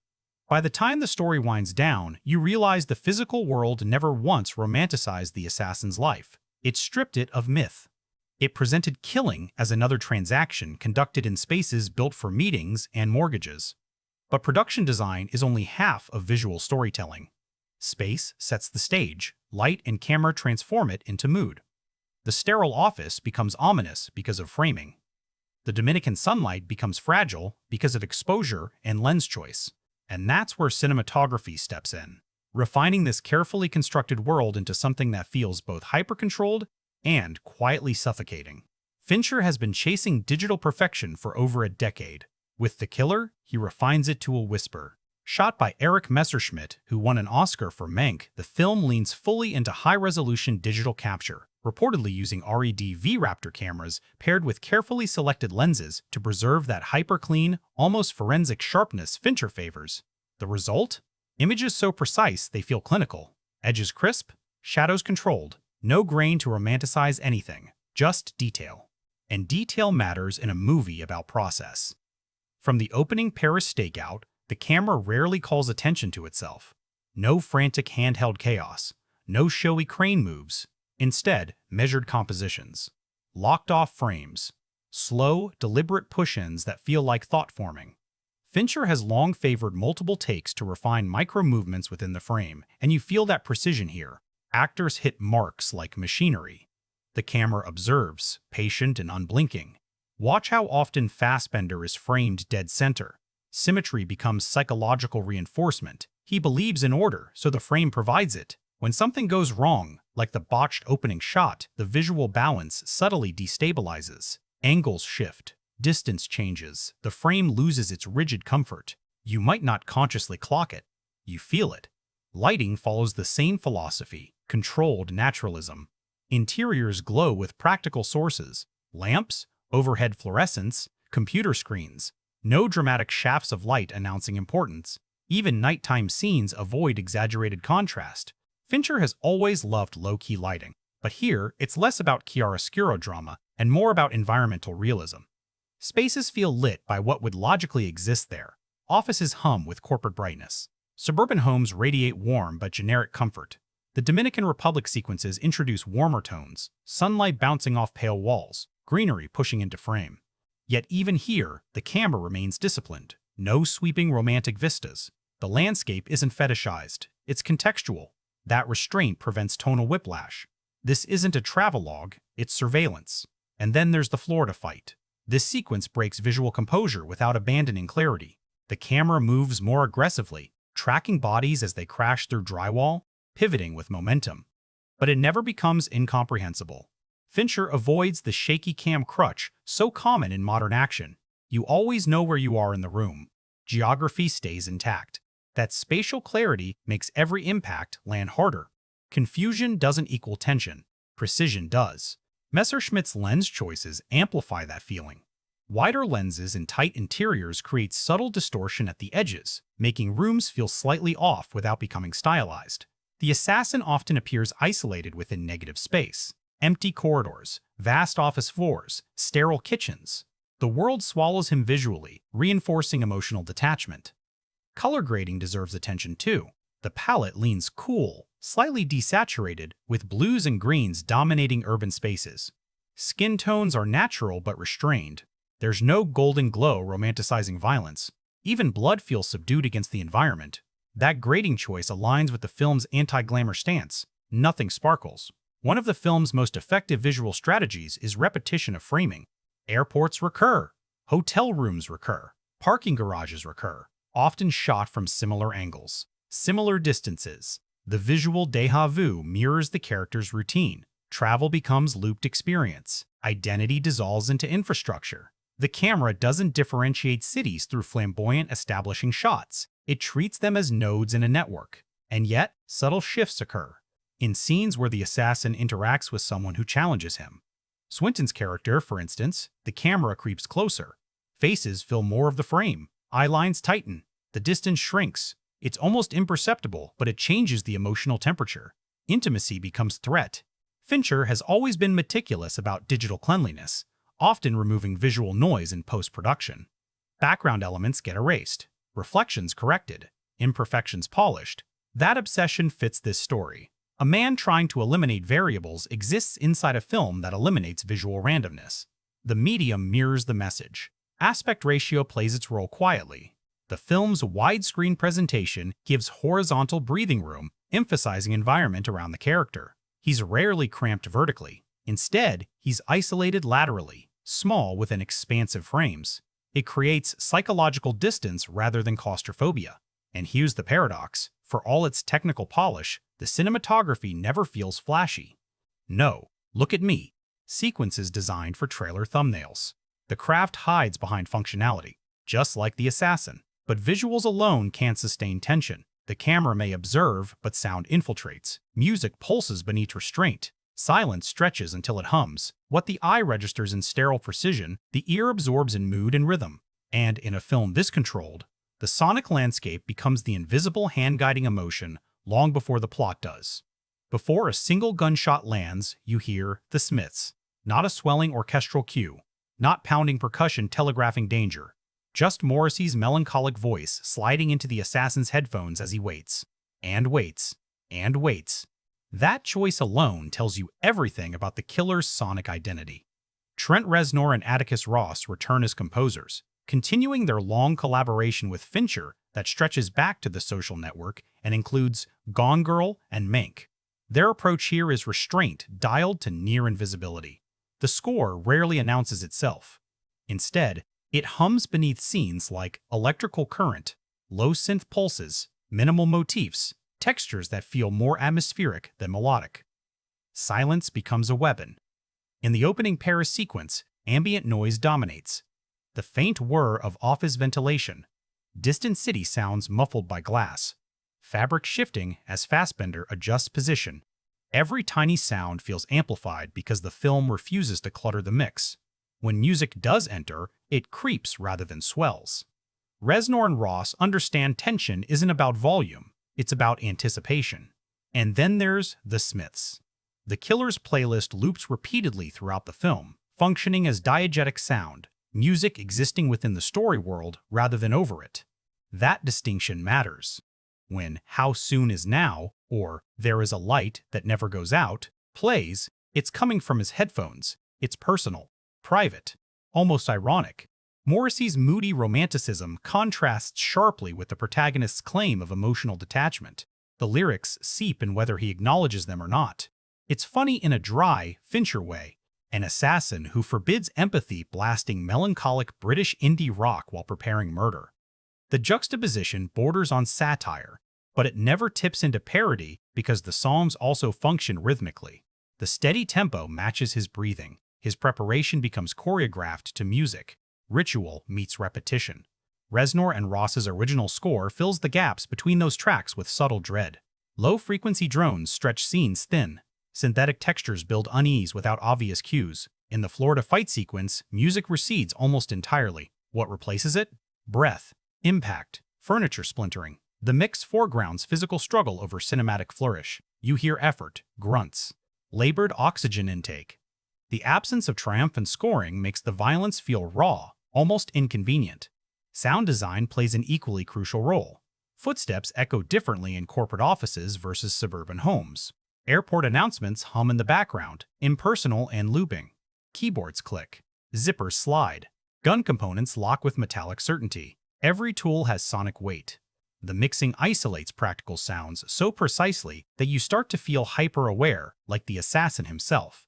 There's a moment in Chicago where wind cuts through an otherwise quiet exterior. It's subtle, but the environmental audio sharpens tension before any action occurs. Fincher understands something many thrillers forget. Anticipation often lives in what you barely hear. And then consider how silence punctuates key interactions. The conversation with Tilda Swinton's character unfolds without aggressive scoring. Space between lines stretches. Glass clinks softly. Ice shifts in a drink. The absence of musical manipulation forces you to sit inside the tension. It's almost uncomfortable. This is where Reznor and Ross excel. They don't tell you how to feel. They create emotional conditions. Their collaboration with Fincher has always leaned toward minimalism. Think the pulsing electronic restraint of The Social Network or the eerie tonal washes in Gone Girl. In The Killer, they refine that partnership further. The score is less about melody, more about mood architecture. One fascinating layer, the repetition of the Smiths tracks, mirrors the film's structural repetition. Just as locations blur, songs loop. The assassin resets, airports repeat, mantras repeat, music repeats. It becomes part of his system, a coping mechanism disguised as aesthetic preference. The audio mix also avoids exaggerated gunshot theatrics. No thunderous, reverb-heavy blasts designed for IMAX applause. Shots sound sharp but contained. Realistic. That grounded approach keeps the film anchored in plausibility rather than spectacle. And when the film reaches its final act, the score doesn't explode into grand orchestration. It stays measured. Controlled. Even the resolution resists musical catharsis. No swelling strings to signal moral clarity. Just quiet continuation. The system adjusts. The sound reflects that. What makes the audio landscape so effective is cohesion. Music, ambient noise, and silence all operate under the same philosophy as the protagonist. Precision, economy, intention. Nothing extraneous, nothing indulgent. But crafting this level of sonic restraint and visual control doesn't happen without meticulous coordination behind the scenes. Fincher's sets are famously exacting. Multiple takes, digital fine-tuning, long development timelines. And the journey from graphic novel adaptation to Netflix release carries its own production stories. Delays, relocations, logistical hurdles that shaped the film long before audiences pressed play. Fincher doesn't run chaotic sets. He runs laboratories. By the time the killer went before cameras, the project had already lived multiple lives. Originally set up at Paramount years earlier, the adaptation stalled before eventually landing at Netflix under Fincher's first-look deal. That shift wasn't just logistical, it was strategic. Streaming freed the film from opening weekend pressure. No need to inflate stakes. No need to engineer a four-quadrant spectacle. Fincher could make something lean, patient, almost anti-commercial in tempo. Principal photography began in late 2021 and stretched into early 2022, with locations spanning Paris, the Dominican Republic, New Orleans, doubling for multiple U.S. cities, Chicago, and parts of California. A globe-trotting narrative, but executed with controlled efficiency. Fincher doesn't shoot loose coverage and find it in the edit. He pre-visualizes extensively. Storyboards, tech scouts, lighting plans mapped down to reflection management. The illusion of spontaneity is meticulously engineered. And then there's the takes. Fincher's reputation for demanding dozens of takes isn't myth. Actors from previous collaborations have described shooting 40, 50, sometimes more than 70 takes of a single setup. Not because something is wrong, but because something might be slightly better. Micro adjustments in eyelines. Fractional changes in cadence. The rhythm of a blink. For a film like The Killer, where performance lives in restraint, that precision becomes essential. One twitch too dramatic and the tone fractures. Michael Fassbender reportedly embraced that discipline. His background in theater and his precision-driven racing career likely helped. Fincher's method requires stamina. Imagine repeating a mundane action, opening a door, sitting down, adjusting a weapon over and over until it feels less like acting and more like muscle memory. That repetition mirrors the character's own rituals, process shaping performance. The Paris opening sequence presented logistical hurdles. Shooting in real office spaces meant controlling reflections in glass-heavy architecture. Digital cameras capture everything: crew members, lighting rigs, stray shadows. Fincher, notorious for erasing unwanted elements in post-production, still aims to minimize cleanup work by controlling environment on set. That means hours spent adjusting practical lights, repositioning furniture, recalibrating reflections before rolling. Then came the Florida fight sequence. Unlike superhero films reliant on green screens, this sequence was largely practical. Choreographed tightly, shot repeatedly from multiple controlled angles, it required physical endurance from both Fassbender and stunt performer Sala Baker. Fincher avoids frenetic cutting, so the fight had to read clearly in longer takes. That demands choreography precision. Miss a step, and the entire sequence resets. Bruises accumulate, energy drains. But the result? A fight that feels grounded because it was. Weather also played its role during Dominican Republic shoots. Tropical climates shift rapidly. Sunlight fluctuates, cloud cover moves unpredictably.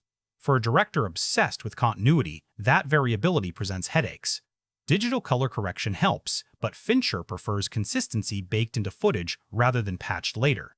Crews often waited for lighting conditions to align with previous setups. Patience becomes part of the process. Post-production is where Fincher's control tightens further. He edits digitally with longtime collaborator Kirk Baxter, refining pacing down to frames. Fincher has been known to adjust line readings by splicing syllables from different takes. Sound mixing follows similar scrutiny, isolating unwanted background noise, enhancing subtle textures. The goal isn't artificial perfection, it's controlled invisibility. You're not meant to notice the craft. You're meant to feel inevitability. Netflix's backing also influenced release strategy. Instead of chasing blockbuster marketing beats, the film premiered at the Venice Film Festival in September 2023, positioning it within prestige cinema discourse before landing in select theaters and then streaming globally in November. That rollout framed it as auteur work rather than content drop. Critical conversation preceded algorithmic consumption. Interestingly, the film avoided extensive reshoots, rare for modern productions. That speaks to Fincher's preparation. When he shoots with intention. Coverage isn't insurance, it's calculation. Reports suggest minimal structural changes after principal photography, indicating confidence in script and execution from the outset. Behind the scenes, Fincher's sets are described as quiet, focused, no chaotic shouting, no improvisational sprawl. Actors hit marks with precision because the frame demands it. Crew members operate like clockwork. That atmosphere aligns perfectly with the film's thematic core. Discipline isn't just narrative, it's production philosophy. And here's the quiet irony. A film about a man obsessed with eliminating mistakes was crafted through a process obsessed with eliminating imperfections. Life imitating art, or perhaps art reflecting creator. By the time The Killer reached audiences, it felt seamless, controlled, inevitable. But behind that smooth surface lay months of global coordination, technical calibration, and obsessive refinement. Of course, meticulous craft doesn't guarantee mass financial success, especially in the streaming era, where traditional box office metrics blur. The question then becomes, how did this tightly wound thriller perform commercially? Did its restraint translate into measurable impact? That's where numbers begin telling their own story. Here's the complicated truth about The Killer's commercial story. In the traditional sense, it barely has one. Produced for Netflix rather than a major theatrical studio, the film didn't operate under the usual box office pressures. It received a limited theatrical release in October 2023, primarily to qualify for awards consideration, before debuting globally on Netflix on November 10, 2023. That means no wide domestic opening weekend to analyze, no conventional 50 million splash. The numbers that usually dominate headlines simply weren't the point. And yet, impact still matters. In its first week on Netflix, The Killer quickly climbed into the platform's global top 10, accumulating tens of millions of viewing hours within days of release. Netflix reported it as one of its most watched English-language titles during its debut window. Exact viewership metrics are always filtered through Netflix's proprietary reporting, measured in hours viewed rather than ticket sales. But the film clearly generated strong initial engagement. For a deliberately restrained, dialogue-heavy thriller, that's notable. But here's where context sharpens the picture. Netflix's model doesn't hinge on theatrical profit margins. A film like The Killer functions as prestige content, subscriber retention, brand reinforcement, awards positioning. It's less about opening weekend revenue and more about ecosystem value. Fincher is part of that ecosystem. After Mindhunter and Monk, his continued partnership signals creative stability for the platform. In other words, the film's profit includes cultural capital. Would The Killer have performed strongly in a wide theatrical run? That's debatable. Its pacing is methodical. Its action sequences are sparse. It avoids crowd-pleasing spectacle. In a theatrical market dominated by franchise tentpoles and high-concept action, a minimalist assassin character study might have faced headwinds. Compare it to something like John Wick, Chapter 4, which thrived on operatic choreography and escalating scale.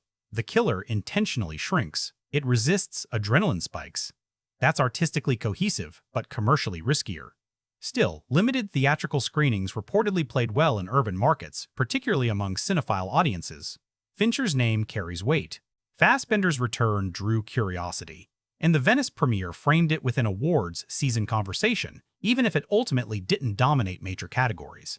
Financial transparency becomes murkier with streaming-backed projects. Production budget figures were not widely publicized, but given international locations, digital precision, and high-profile talent, estimates place it in the mid to high tens of millions, likely far below blockbuster territory, but substantial enough to demand strong engagement. Marketing costs were comparatively restrained, relying on platform promotion and festival buzz rather than massive outdoor campaigns. And here's the strategic brilliance. Netflix thrives on algorithmic discoverability. A Fincher thriller starring Fassbender with the Smiths on the soundtrack is tailor-made for targeted recommendation feeds. Viewers who watched Mindhunter, crime dramas, or prestige thrillers would have seen it surface quickly.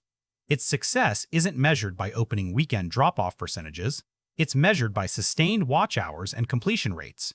Completion rate matters more than we talk about. A film this deliberate could have suffered from mid-watch abandonment. The fact that it maintained strong placement in weekly top 10 lists suggests audiences stayed engaged. That indicates something crucial. While critics debated its emotional temperature, viewers were willing to sit with its rhythm.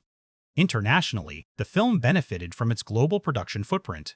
Locations across Europe and the Caribbean gave it cross-market familiarity. Fassbender's international recognition helped too. While Netflix doesn't break down regional revenue in traditional terms, global chart performance indicated widespread uptake beyond North America. Merchandising? Minimal. Ancillary revenue streams? Irrelevant in this model. The film isn't built for toys or spin-offs. It's built for longevity within a streaming catalog. And longevity might be its real commercial strength. Fincher's films age well. They reward rewatching. On a platform where repeat viewership counts toward engagement metrics, that matters. One could argue that The Killer represents a new category of commercial success, measured not by ticket stubs, but by brand alignment. It reinforces Netflix as a home for auteur-driven cinema. It signals to other high-profile directors that creative control is possible outside traditional studio systems.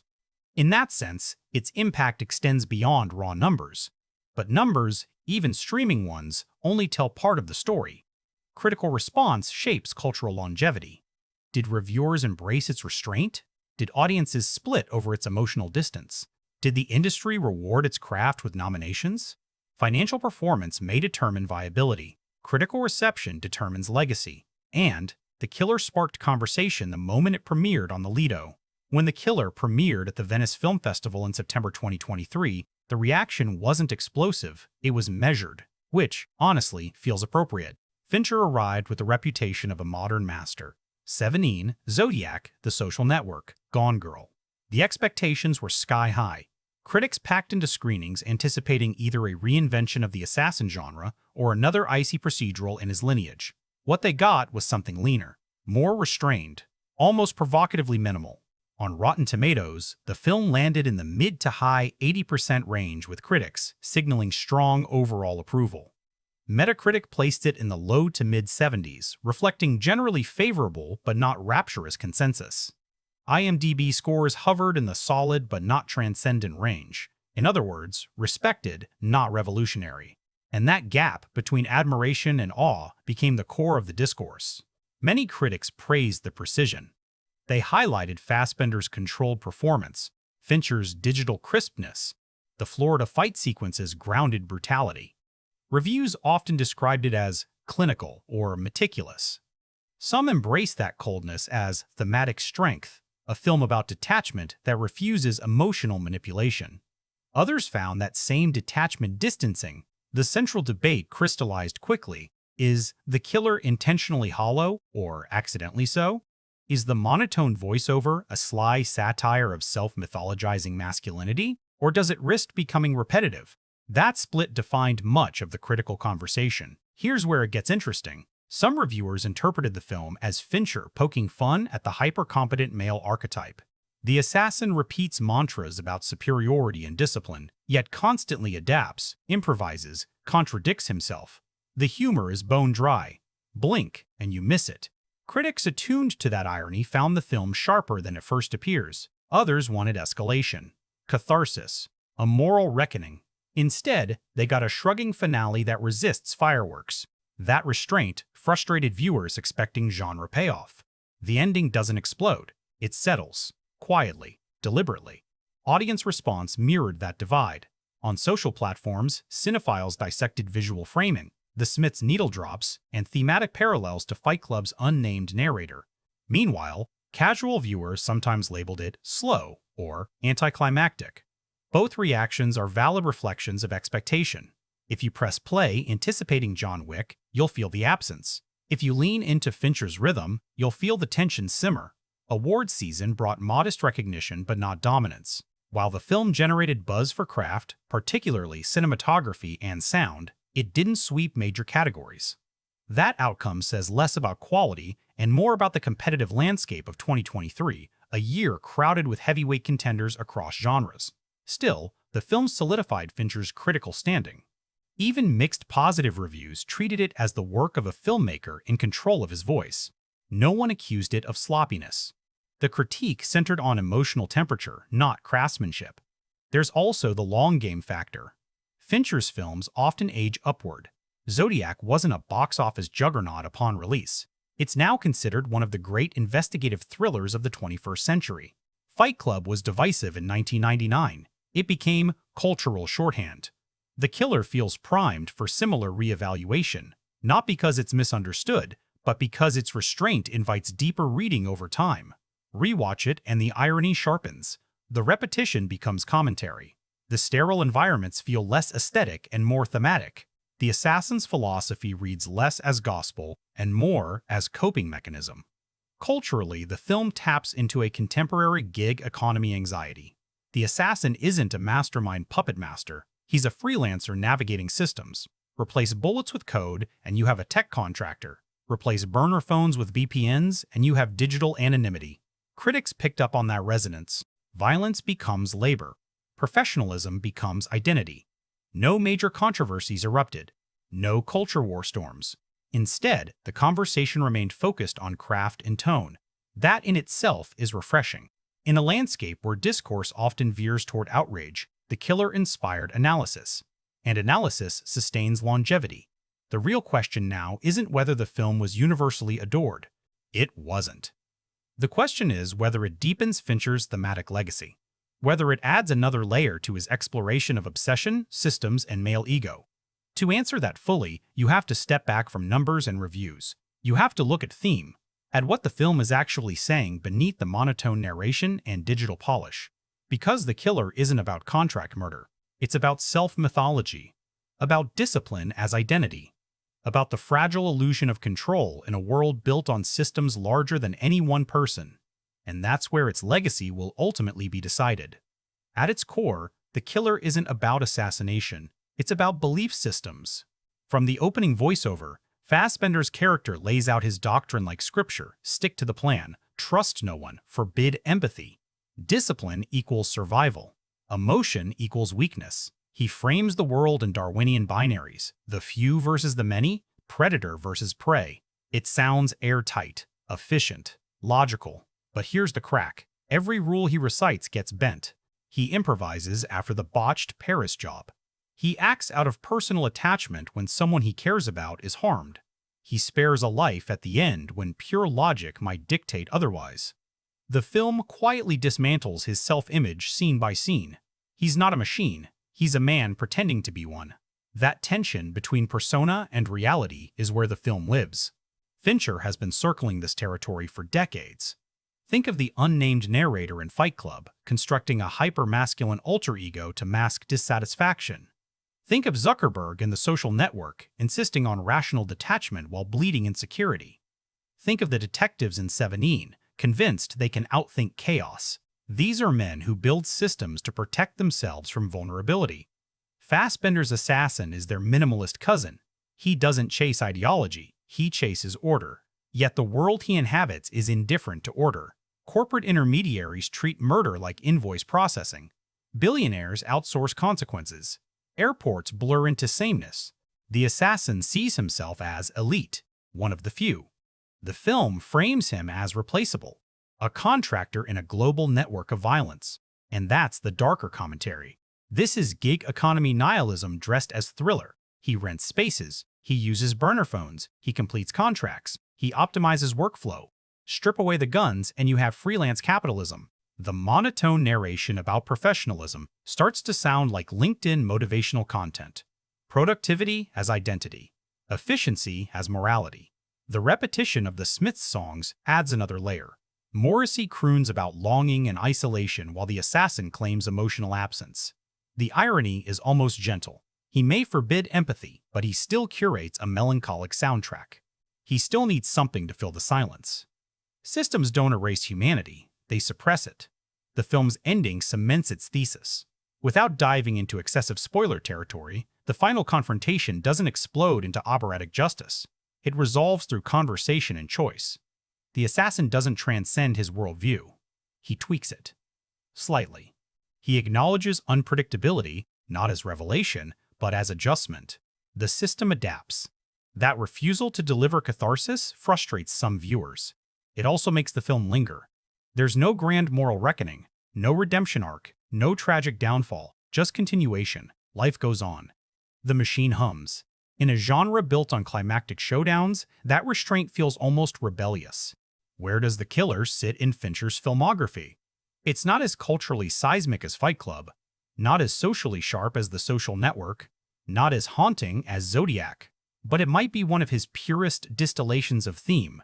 Stripped down, focused, obsessed with process, it feels like a late-career refinement rather than reinvention.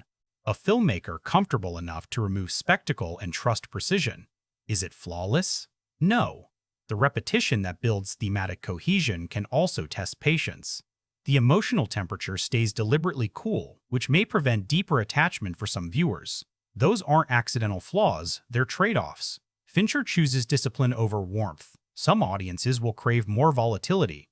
But here's my take. The coolness is the point. You're not meant to feel exhilarated. You're meant to feel unsettled. You're meant to notice how easily professionalism masks brutality, how easily self-mythology becomes delusion. The assassin believes he's exceptional. The film frames him as ordinary within a system built on quiet transactions. And that's chilling. Rewatchability is where the film gains strength. On first viewing, it plays like a sleek procedural. On second, the irony sharpens. The mantras feel defensive rather than confident. The sterile environments feel thematic rather than aesthetic. The humor dry, almost invisible lands harder. Who is this film for? For viewers who appreciate tension built through patience rather than spectacle. For those fascinated by character psychology over explosive plot twists. For anyone intrigued by how systems shape identity in the modern world. If you're looking for operatic assassin mythology, this isn't your film. If you're willing to sit inside controlled minimalism and watch it unravel quietly, it rewards you. In the end, The Killer feels like a mirror held up to obsession, not condemning it, not glorifying it, simply observing it under clean digital light. Discipline can protect you, it can sharpen you, but when it becomes identity, it narrows you. Fincher doesn't judge his assassin, he studies him, and in doing so, he studies us. Our routines, our rationalizations, our belief that control equals safety. The film leaves you with a lingering question. If your system fails, who are you without it? That's not a loud legacy, it's a quiet one. But quiet can echo. Quiet can echo. And what echoes longest in The Killer isn't violence, it's routine. Routine as identity. Routine as armor. Routine as armor. Routine as substitute for meaning. The assassin believes repetition makes him superior. He repeats his mantras like a monk reciting vows. But strip away the rhetoric and what's left? Habit. Automation. A man who has reduced himself to function because function feels safer than feeling. This is where the film starts to feel eerily contemporary. We live in a culture obsessed with optimization. Morning routines, productivity hacks, biohacking, disciplined content flooding social feeds. Win the day. Control what you can control. The assassin would thrive on LinkedIn. He speaks in motivational bullet points disguised as survival doctrine. That's not accidental. Fincher has always examined modern masculinity through systems, corporate, technological, psychological. Here, the system isn't a company or social network, it's the self. The killer has branded himself as a product, efficient, detached, scalable. He markets competence as morality. But competence isn't character, and that distinction quietly dismantles him. Compare this to Jean-Pierre Melville's Le Samouraï, one of the clearest cinematic ancestors of the killer. Alain Delon's Hitman lives by ritual too. Minimalist apartment, meticulous preparation, silence as identity. But Melville frames that ritual with tragic romanticism. There's melancholy in the code. Fincher removes the romance. Fassbender's assassin doesn't feel mythic. He feels contractual. He's not a lone wolf drifting through poetic noir shadows. He's a freelancer navigating airport security lines. Melville's killer exists in stylized existentialism. Fincher's exists in late capitalism. And that shift changes everything. Then there's Taxi Driver. Travis Bickle also constructs a system fitness, discipline, cleansing the streets. He narrates his superiority over decay. But Scorsese lets that ideology spiral into madness.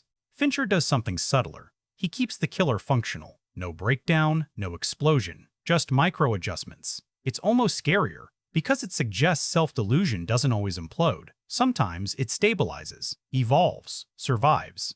Now think about American Psycho. Patrick Bateman obsesses over routine, brands, superiority. His narration is hollow self-aggrandizement masking emptiness.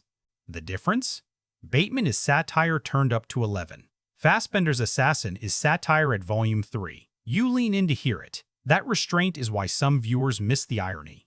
The film trusts you. It doesn't underline its critique. It lets contradictions accumulate quietly. The man who forbids empathy risks his life over personal attachment. The man who preaches preparation improvises repeatedly. The man who claims superiority works within a hierarchy he doesn't control. He isn't apex predator, he's middle management. That realization reframes the entire narrative. The true antagonist isn't a rival assassin or corrupt billionaire. It's the system itself. A global infrastructure of transactions where violence is just another outsourced service. The killer thinks he operates outside society. In reality, he depends on it. Airports, credit systems, corporate intermediaries, global shipping, digital anonymity tools. He isn't above the machine, he runs on it. And that's where the film becomes more than a thriller. It becomes commentary on modern alienation. The sterile spaces, the interchangeable cities, the lack of cultural texture in global hubs. Every location feels like everywhere and nowhere. The assassin travels continents, yet nothing feels rooted. He is untethered by design. But humans crave tethering. The Dominican Republic sequences hint at that craving. Warmth creeps in. Light softens. Space feels lived in. It's the only environment that resists interchangeability, and it's the only place tied to emotional vulnerability, which makes its violation feel personal. Yet even that personal rupture doesn't shatter his ideology, it modifies it, slightly. That's the film's most honest observation. People rarely abandon belief systems wholesale, they patch them. Fincher understands this about human psychology. Radical transformation is rare, adaptation is common. So what is the legacy of the killer likely to be? Not immediate canonization, not meme culture explosion. Instead, gradual elevation. Film students dissecting its framing, critics revisiting its satire, viewers rewatching and noticing how the humor sharpens once you recognize the irony. It may become a quiet favorite among Fincher devotees, the minor work that feels purer over time. The distilled thesis statement hidden inside a genre shell. Because at the end of the day, the killer asks something uncomfortably relevant. If you reduce yourself to productivity, what remains when productivity falters? If you build identity on discipline alone, what happens when discipline cracks? The assassin never answers that fully. He doesn't need to. The question lingers. And maybe that's why the film resists crescendo. Because crescendos imply resolution. This story isn't about resolution, it's about continuity. The machine keeps humming. He keeps working. The machine keeps humming. And here's the uncomfortable extension of that idea. The assassin doesn't actually want freedom. He wants predictability. That distinction reframes the entire character. Freedom implies uncertainty, variables, emotional exposure. Predictability implies control, controlled inputs, controlled outputs. The killer's obsession with routine isn't about excellence, it's about insulation. If he follows the system perfectly, he believes chaos can't touch him. But chaos does, not in the form of some grand conspiracy, not through poetic justice, just through probability. A fraction of an inch, a target shifting slightly off mark, one small miscalculation. That's all it takes to fracture his mythology. And what does he do after the fracture? He doesn't unravel. He doesn't spiral into existential crisis. He doubles down. He problem solves. He cleans up the mess. That's the film's most chilling insight. Hyperfunctionality can survive moral collapse.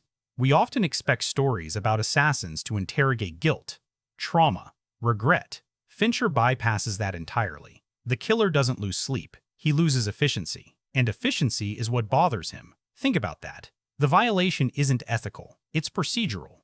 That aligns disturbingly well with modern corporate culture. Mistakes are measured in productivity metrics, not moral cost. The assassin mirrors that mindset perfectly. A job goes wrong, risk increases, liability spreads. The solution? Eliminate variables, not confront emotion. This is where the satire sharpens further. The killer sees himself as a lone predator in a world of sheep, yet he works within an infrastructure that resembles any global freelance economy. He receives assignments through intermediaries. He bills indirectly. He uses platforms. He optimizes workflow. He even talks about discipline in language that wouldn't feel out of place in a productivity seminar.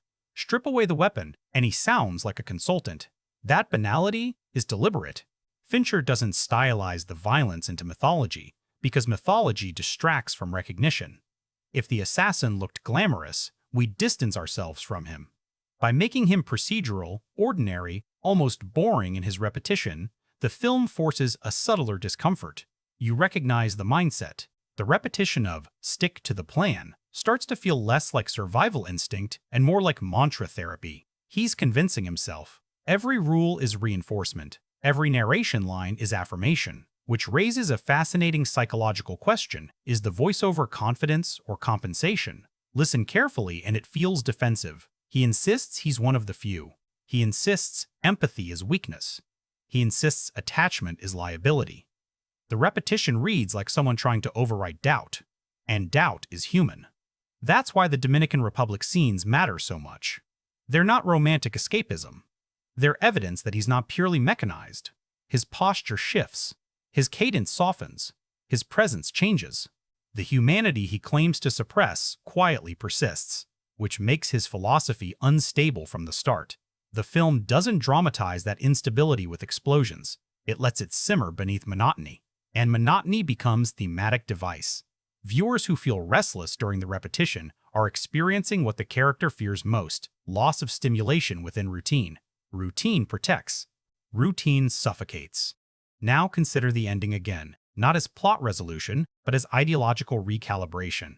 He doesn't renounce his code, he updates it. A software patch rather than system overhaul. That subtle shift is painfully realistic. Humans rarely dismantle belief structures that define their identity. We modify them just enough to keep functioning. So, what changes? He acknowledges unpredictability. He softens one rigid edge. He spares a life where earlier logic might have dictated elimination.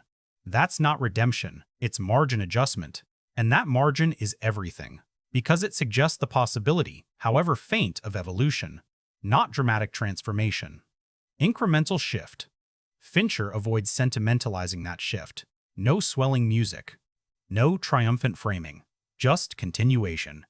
The machine keeps humming. But maybe it hums at a slightly different pitch. This is where The Killer begins to feel like a late-career meditation from Fincher himself, a filmmaker once associated with raw provocation, Fight Club riots, 70s nihilism, now delivering controlled introspection, not softer, just more distilled. The anger that fueled his earlier work has cooled into precision, and precision can be just as cutting. Over time, I suspect this film will be grouped not with loud thrillers, but with quiet dissections of masculinity and modern alienation. It pairs more naturally with First Reformed than with John Wick, more with Le Samurai than with franchise action cinema. Its legacy won't be volume. It will be clarity. Clarity about how easily we mistake productivity for identity. Clarity about how systems, corporate, technological, personal, absorb individuality. Clarity about the myth that control equals security. Because in the end, the assassin survives not because he's superior, but because the world doesn't care enough to stop him. Indifference is the real atmosphere of the film. And indifference is far more unsettling than chaos. The camera fades. The music settles. No operatic final note. Just continuation. The machine keeps humming. And that's the quiet horror, isn't it? Not that he survives, that he fits. Zoom out from the individual assassin and look at the architecture around him. The lawyer who brokers contracts. The wealthy client who insulates himself with layers of intermediaries. The anonymous global infrastructure that enables travel, payment, communication, disappearance. No one screams, no one twirls a mustache. The violence slides through systems designed for efficiency, which means the assassin isn't an anomaly, he's a specialization. That's a much darker thesis than crime doesn't pay. Crime pays just fine here. It scales, it outsources, it adapts. The only thing punished in The Killer is sloppiness. And that lands differently in 2023 than it would have in 1995. In Sevenine, evil was Baroque. The villain constructed elaborate moral tableau. The horror came from extremity. In The Killer, evil is streamlined. It's subscription-based. It's professional. That evolution mirrors our own era. Grand ideological villains have been replaced by optimized operators. The assassin isn't driven by rage, he's driven by workflow. That's why the Florida fight hits so hard. It's the only moment where physical chaos overwhelms procedural calm. Two bodies colliding in a beige suburban home. No elegance, no philosophy, just survival. And survival, stripped of ideology, is messy.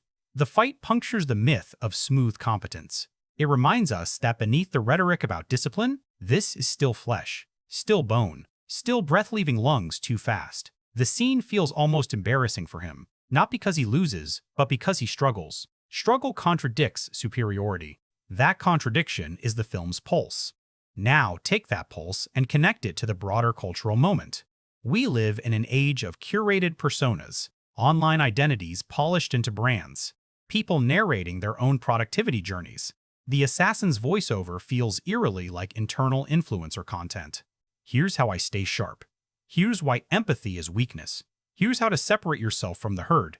It's grind culture with a suppressor attached, and the film never mocks it loudly. It lets it play straight. That's what makes it sharper. If Fincher had leaned into overt satire, the critique would feel safe. Instead, he lets viewers project admiration or discomfort onto the same performance. Some watch this film and see cool detachment. Others see emptiness disguised as cool detachment. That split is intentional. Because the assassin's philosophy only works if you want it to. If you believe control equals strength, his discipline looks enviable. If you believe connection equals meaning, his isolation looks tragic. The film doesn't adjudicate, it observes. But observation can be ruthless. The sterile visual palette, the repetitive structure, the dry humor, they all accumulate into something quietly accusatory. The world in The Killer doesn't collapse under moral weight. It functions. That functionality becomes indictment. And that brings us to legacy in a larger cinematic sense. Over time, The Killer may be remembered less as a thriller and more as a tone poem about modern detachment. A film that captured the texture of global sameness, the interchangeable airports, the rented identities, the corporate intermediaries, without making a speech about it. It trusts the viewer to notice how empty everything feels. Empty offices, empty hotel rooms, empty moral frameworks.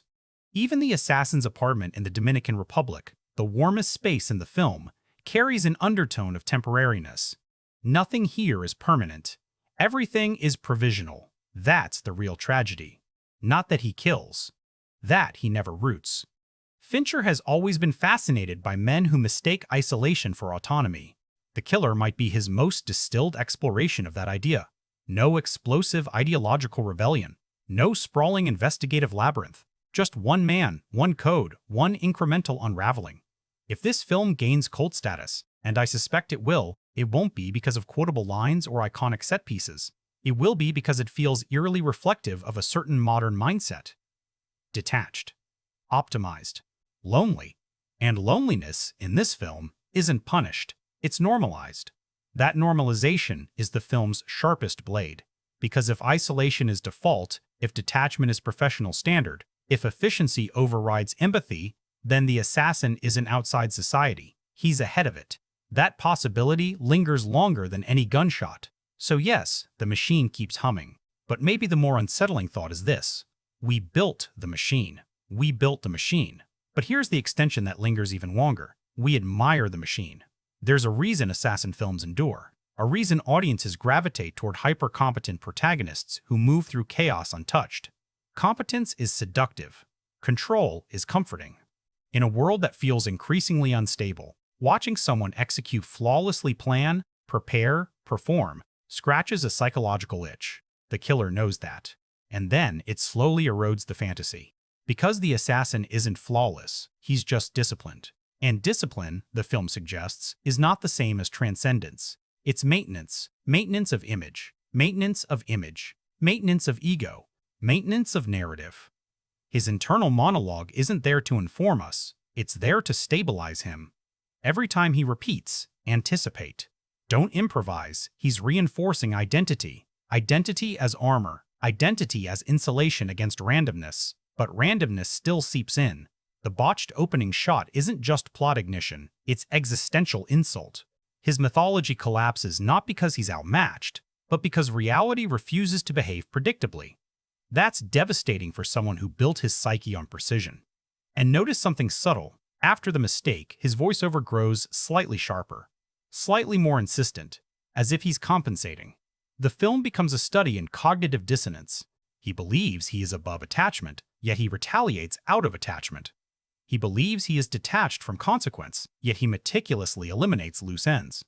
He believes he is superior to the many, yet he depends entirely on the systems built by those many. His philosophy isn't wrong, it's incomplete. And incompleteness is what makes him human. This is where the film's restraint becomes almost philosophical. It refuses to dramatize moral awakening because real awakening is rarely dramatic. It's incremental, quiet, sometimes barely perceptible. The final act doesn't shatter his worldview. It nudges it. A single variable recalibrated. He spares one life. He adjusts expectation. He admits unpredictability exists. That's growth. Microscopic, but real. And Fincher frames it without triumph. No soaring score. No heroic framing. Just continuation. Because transformation stories are comforting. Adaptation stories are honest. Now step back and consider Fincher's own trajectory. Early Fincher was confrontational. Fight Club detonating cultural masculinity myths, 17 steeped in apocalyptic dread. Middle period Fincher dissected institutions. Media, tech, marriage. Late period Fincher refines rather than detonates. The killer feels like a filmmaker no longer interested in screaming. He's whispering, and whispers demand closer listening. In many ways, this film functions as an essay on the cost of hyper-individualism. The assassin prides himself on self-reliance, but self-reliance becomes self-isolation. He moves through spaces untouched because he never allows touch. Airports become purgatory. Rental homes become non-places. Even intimacy is temporary. Mobility without belonging. Efficiency without connection. That's not empowerment. That's exile disguised as professionalism.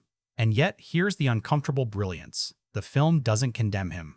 It doesn't punish him with death. It doesn't redeem him through sacrifice. It simply lets him continue, which forces us to sit with the possibility that systems don't collapse under moral weight. They persist. Persistence is the film's final note. That's why the title is so stark. The killer, not a name, not a mythic alias, just function, just role. He could be replaced. The system would continue humming. And that may be the most unsettling implication of all. Individuality dissolves inside specialization. You are what you do, until what you do fails. Then, who are you? The film never answers that fully. It leaves the question hanging in sterile air. Over time, I suspect this will be seen as one of Fincher's purest films. Not his loudest, not his most quotable, but his most distilled. A film where style, structure, performance, and theme align with almost mathematical precision. It may never dominate pop culture, but it will linger in conversations about modern alienation, about discipline culture, about professionalism as identity. Because beneath the assassin narrative lies a simple, unsettling truth. Control is comforting, but it's never complete. That's when the shot misses. And that missed shot is more than a plot device. It's a philosophical rupture. Up until that moment in Paris, the film moves like clockwork. The assassin breathes in rhythm, measures distance, calculates wind, repeats doctrine. The world appears stable because he has framed it as stable. Every variable accounted for. Then the target shifts. Barely. That tiny deviation collapses the illusion of total control. Not because the world is chaotic, but because it was never fully controllable to begin with. The mistake doesn't expose incompetence. It exposes limitation. And limitation is intolerable to someone who built identity on precision. Watch the aftermath carefully. He doesn't rage. He doesn't spiral. He problem solves. Immediate exit strategy. Containment protocol. Damage control. The psychology here is fascinating. Where many thrillers would dramatize guilt or panic, the killer dramatizes workflow correction. He treats failure like a software bug. Patch it, isolate it, prevent recurrence. That mindset feels chillingly modern. In tech culture, disruption is reframed as iteration. Mistakes become data. Emotional response becomes inefficiency. The assassin embodies that ideology perfectly. His internal monologue sounds like agile methodology applied to murder. And yet, the human cost remains off-screen but not absent. The film refuses melodramatic moral reckoning, but it doesn't sanitize consequence. Every cleanup sequence, every calculated elimination carries the weight of inevitability. What's unsettling is not that he kills, it's that he narrates killing like optimizing a spreadsheet.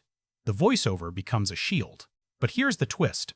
The more he insists on emotional detachment, the more the film reveals attachment through behavior. His return to the Dominican Republic isn't framed as strategic necessity. It's framed as personal. He violates his own rule, forbid empathy. That violation drives the narrative, which means empathy, not discipline, is the true catalyst of action.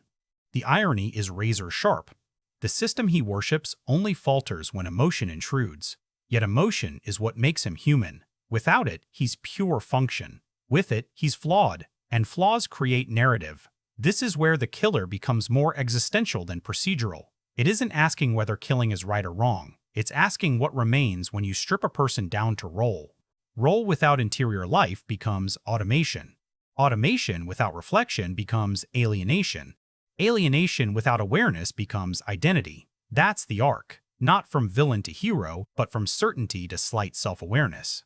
And slight is the operative word. Fincher resists grand epiphany because grand epiphanies feel false in this context. A man this disciplined wouldn't crumble into confession. He would adjust margins, update code, continue operating, which he does. That continuation is the film's quiet thesis. Survival doesn't equal growth. Sometimes it just means adaptation within the same moral bandwidth.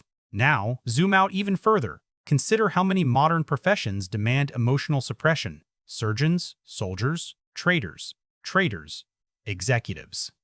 Detachment becomes a skill. Compartmentalization becomes currency. The assassin is an extreme version of a broader phenomenon. Professional identity swallowing personal identity. He doesn't have hobbies. He has routines. He doesn't have community. He has logistics. He doesn't have ideology. He has efficiency. And efficiency in this film becomes almost spiritual. That's why the repetition matters. The mantras, the routines, the playlists looping through headphones. Ritual stabilizes him. Ritual gives structure to moral emptiness. But ritual also narrows the world. Notice how rarely he looks up at landscapes. Notice how rarely he lingers in public spaces beyond surveillance needs. Airports aren't experiences. They're corridors. Cities aren't cultures. They're coordinates. He reduces the world to function, which may be the film's quiet warning. Reduce life to productivity long enough, and meaning erodes. Yet the film never moralizes. It doesn't say, this is wrong. It simply shows the cost. Loneliness, interchangeability, emotional stasis. Even the sparing of a life at the end isn't triumphant. It's pragmatic compassion. A crack in absolutism. A recognition that total elimination isn't always necessary. That crack may be small, but it's seismic in a worldview built on zero tolerance for error. Because once you admit one exception, certainty dissolves, and certainty was his armor. So where does that leave him? Alive, adjusted, slightly less rigid, which may be the most realistic ending possible. Not redemption, not damnation, just continuation with awareness. Over time, I think that's what will elevate The Killer. It captures something quietly pervasive in modern life. The worship of control, the branding of discipline, the substitution of efficiency for meaning, and filters it through genre so smoothly you almost don't notice the critique. It's a thriller on the surface. It's a character study underneath. It's a systems essay at its core. And the system doesn't collapse. Let's go deeper. If we strip away the genre shell entirely, no guns, no aliases, no surveillance, what we're left with is a man terrified of unpredictability. That's the spine of The Killer. Everything else, discipline, mantra, minimalism, is scaffolding built to keep uncertainty at bay. The assassin doesn't hate people. He hates variables. People just happen to be the most unpredictable variables available, and unpredictability threatens identity. His entire sense of self rests on the belief that preparation equals immunity. If he anticipates every outcome, he cannot be destabilized. That's why the Paris mistake hits harder than any physical injury later in the film. It's not just operational failure, it's ontological threat. If he can miss, he isn't what he thinks he is, and he has built everything on being what he thinks he is. Notice how the film avoids showing us his past. No childhood trauma, no origin myth. That absence is intentional. Origin stories explain behavior. Fincher denies explanation. This man is defined entirely by present-tense ritual. He exists only in execution mode, which makes him less a person and more a philosophy. Walking. A philosophy built on subtraction. Subtract empathy. Subtract attachment. Subtract ego. Subtract impulse. What remains? Efficiency. But subtraction works until something irreplaceable gets removed. The assault in the Dominican Republic is the emotional variable he couldn't predict. It pierces the vacuum. And instead of collapsing into grief, he channels reaction through the only language he knows, logistics. Revenge becomes project management. That's what makes the film so unsettling. Even love, if that's what it is, gets processed through workflow. Now consider this psychologically. Individuals who anchor identity to performance often struggle with vulnerability because vulnerability introduces unpredictability.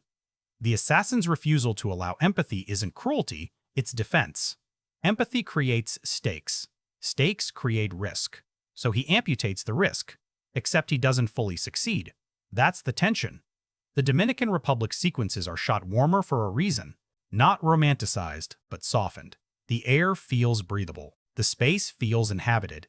It's the only environment where he doesn't seem purely instrumental, and it's the only environment that disrupts him, which suggests something profound. Connection is both destabilizing and humanizing. He cannot be fully controlled and fully connected at the same time, so he chooses control, mostly. That mostly is crucial. The sparing at the end isn't mercy in a traditional moral sense, it's acknowledgement. An admission that rigid absolutism may not always be optimal. Even his compassion is pragmatic. He doesn't suddenly believe in goodness, he believes in adjusted probability. That's growth within his value system, not transformation outside it. And that restraint is why the film feels mature rather than moralistic. Fincher isn't interested in converting the assassin, he's interested in observing him. Observation without condemnation. Now let's widen the lens again. Modern culture glorifies self-optimization. Discipline is currency. Emotional control is admired. Detach from distractions. Eliminate weakness. Dominate your routine. The assassin embodies the extreme endpoint of that ideology. But what's fascinating is that the film doesn't portray him as miserable. He's calm, focused, functional. The tragedy isn't visible despair. It's narrowing. His world gets smaller the more efficient he becomes. Cities blur. Faces blur. Faces blur. Experiences reduced to tasks. He isn't tormented, he's diminished, and diminution is harder to dramatize than suffering. That's why some viewers label the film cold. Coldness here isn't lack of craft, it's thematic temperature. Fincher wants you to feel the sterility, the air-conditioned detachment, the absence of emotional crescendo. Because crescendo would imply release, there is no release, only recalibration. Now imagine an alternate ending where he breaks down, confesses, walks away from the profession. That would feel satisfying. It would also feel false. This character wouldn't implode. He would adapt. And adaptation is the most human response of all, which leads to the final unsettling idea. The assassin survives because he is flexible within rigidity. He adjusts enough to endure. That's not heroism. That's evolution. And evolution, in this film, isn't grand. It's incremental. A single choice, a single spared variable, a slight shift in expectation. The machine keeps humming, but now he knows it can glitch. And that knowledge changes him, not visibly, not dramatically, but subtly. Subtlety is the entire architecture of the killer. Subtlety is the entire architecture of the killer. No grand speeches, no moral fireworks, no emotional overtures, just observation. Let's push this even further past theme, past psychology, into something slightly more uncomfortable. What if the killer isn't just about discipline versus empathy? What if it's about narrative control? The assassin doesn't just execute jobs, he narrates himself constantly. The voiceover isn't exposition, it's authorship. He is writing his own myth in real time. I am one of the few. I don't care. Stick to the plan. These aren't observations, they're branding statements. He is managing perception, not ours, his own. That distinction changes everything. The internal monologue functions like self-marketing copy. It reinforces an image he needs to believe. The repetition feels less like philosophy and more like affirmation. He is curating a story about himself where he is superior, disciplined, above weakness. But actions quietly contradict the narrative. He improvises, he retaliates emotionally, he hesitates, he spares. If this were a traditional thriller, the contradiction would lead to revelation. Here, it leads to quiet exposure. The audience becomes aware that the assassin's self-image is slightly inflated. He isn't lying to us, he's lying to himself just enough to function. And that's deeply human. We all narrate ourselves. I'm the reliable one. I don't need anyone. I'm different from the crowd. I operate better alone. The film suggests those narratives are stabilizing tools, but they're also distortions. The assassin's doctrine protects him from vulnerability, but it also isolates him from meaning. His mantra about empathy being weakness is efficient. It's also defensive. Empathy introduces chaos. Chaos introduces risk. Risk threatens identity. So he edits empathy out of the script. Until he can't. The moment personal attachment enters the story, his clean narrative fractures. He still tries to speak the same lines. He still claims detachment. But behavior overrides voiceover. The film becomes a battle between what he says he is and what he does. That's the real conflict. Not assassin versus client. Not hunter versus prey. Self-concept versus lived reality. And Fincher shoots that conflict with almost clinical neutrality. No judgment. No emotional music cues telling us to condemn him. Just contrast. It's fascinating that the most revealing scenes in the film aren't violent. They're quiet. The conversation with Tilda Swinton, the final negotiation, the stillness before and after action, because stillness removes distraction. In stillness, the myth has nowhere to hide. Now let's step into a broader philosophical lens. The assassin represents extreme agency. He believes he controls his fate entirely. He plans, he prepares, he executes.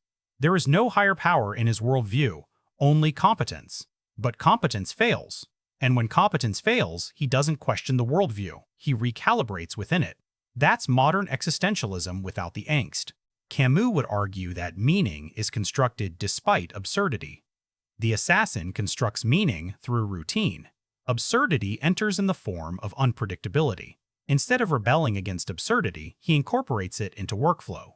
It's almost absurdist professionalism. And here's the final quiet brilliance. The film never punishes him. In traditional morality tales, detachment leads to downfall. In The Killer, detachment leads to survival. That's what makes it uncomfortable. There's no karmic reckoning, no cosmic justice, just outcomes. The world of this film isn't moral, it's procedural. And that procedural indifference mirrors the systems we live inside. Corporations don't operate on emotion. Markets don't reward empathy. Efficiency often outruns ethics.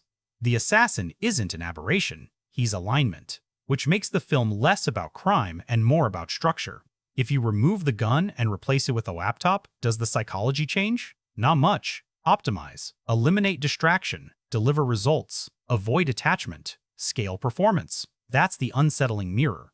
Over time, I think The Killer will be read not just as a Fincher thriller, but as a subtle critique of hyper-optimized identity, a film about what happens when the self becomes a system. And systems don't feel, they function.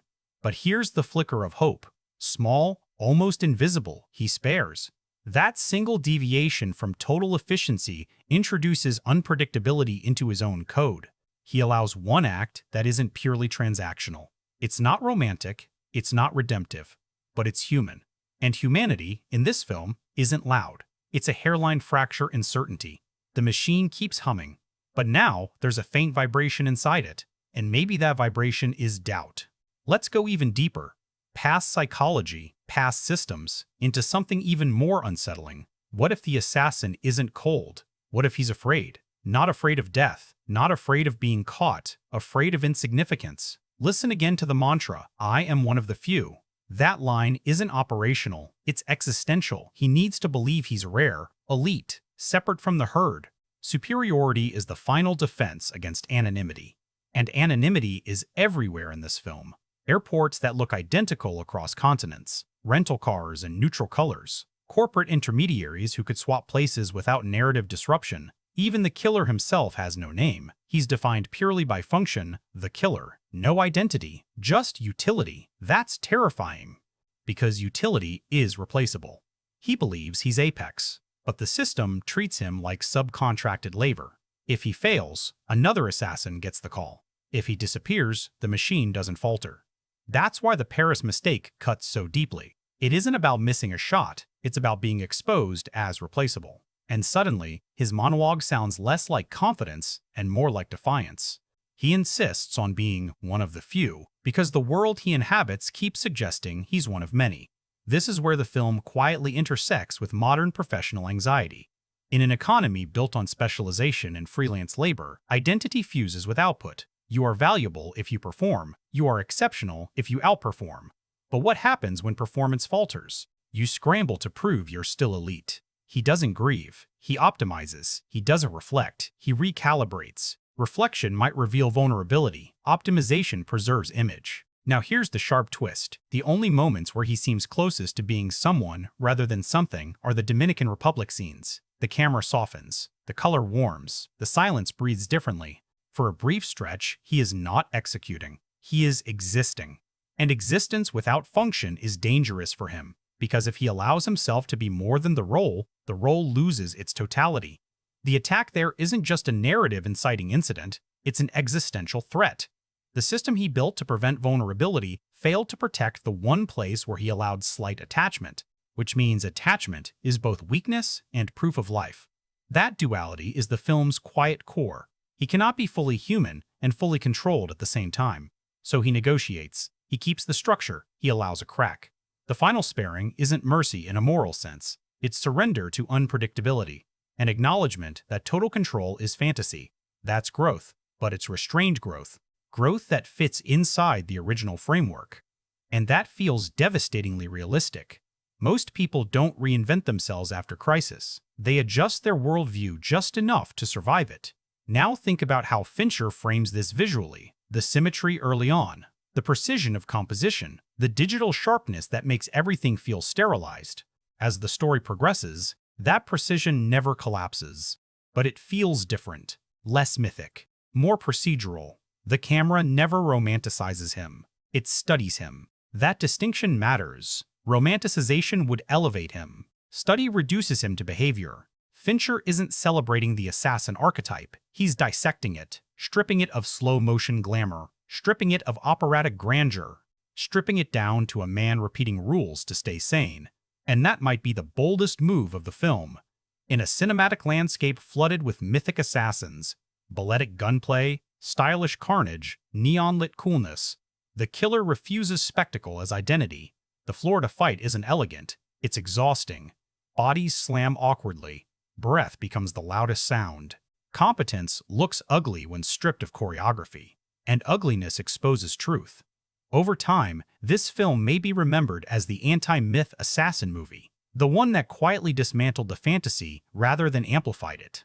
Because here's the final unsettling layer: the assassin survives, but he doesn't win. Winning would imply fulfillment, closure, ascendancy. He just continues. Continuation is neutral. Continuation is hollow.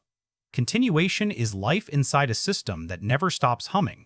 And that hum is what lingers when the credits roll.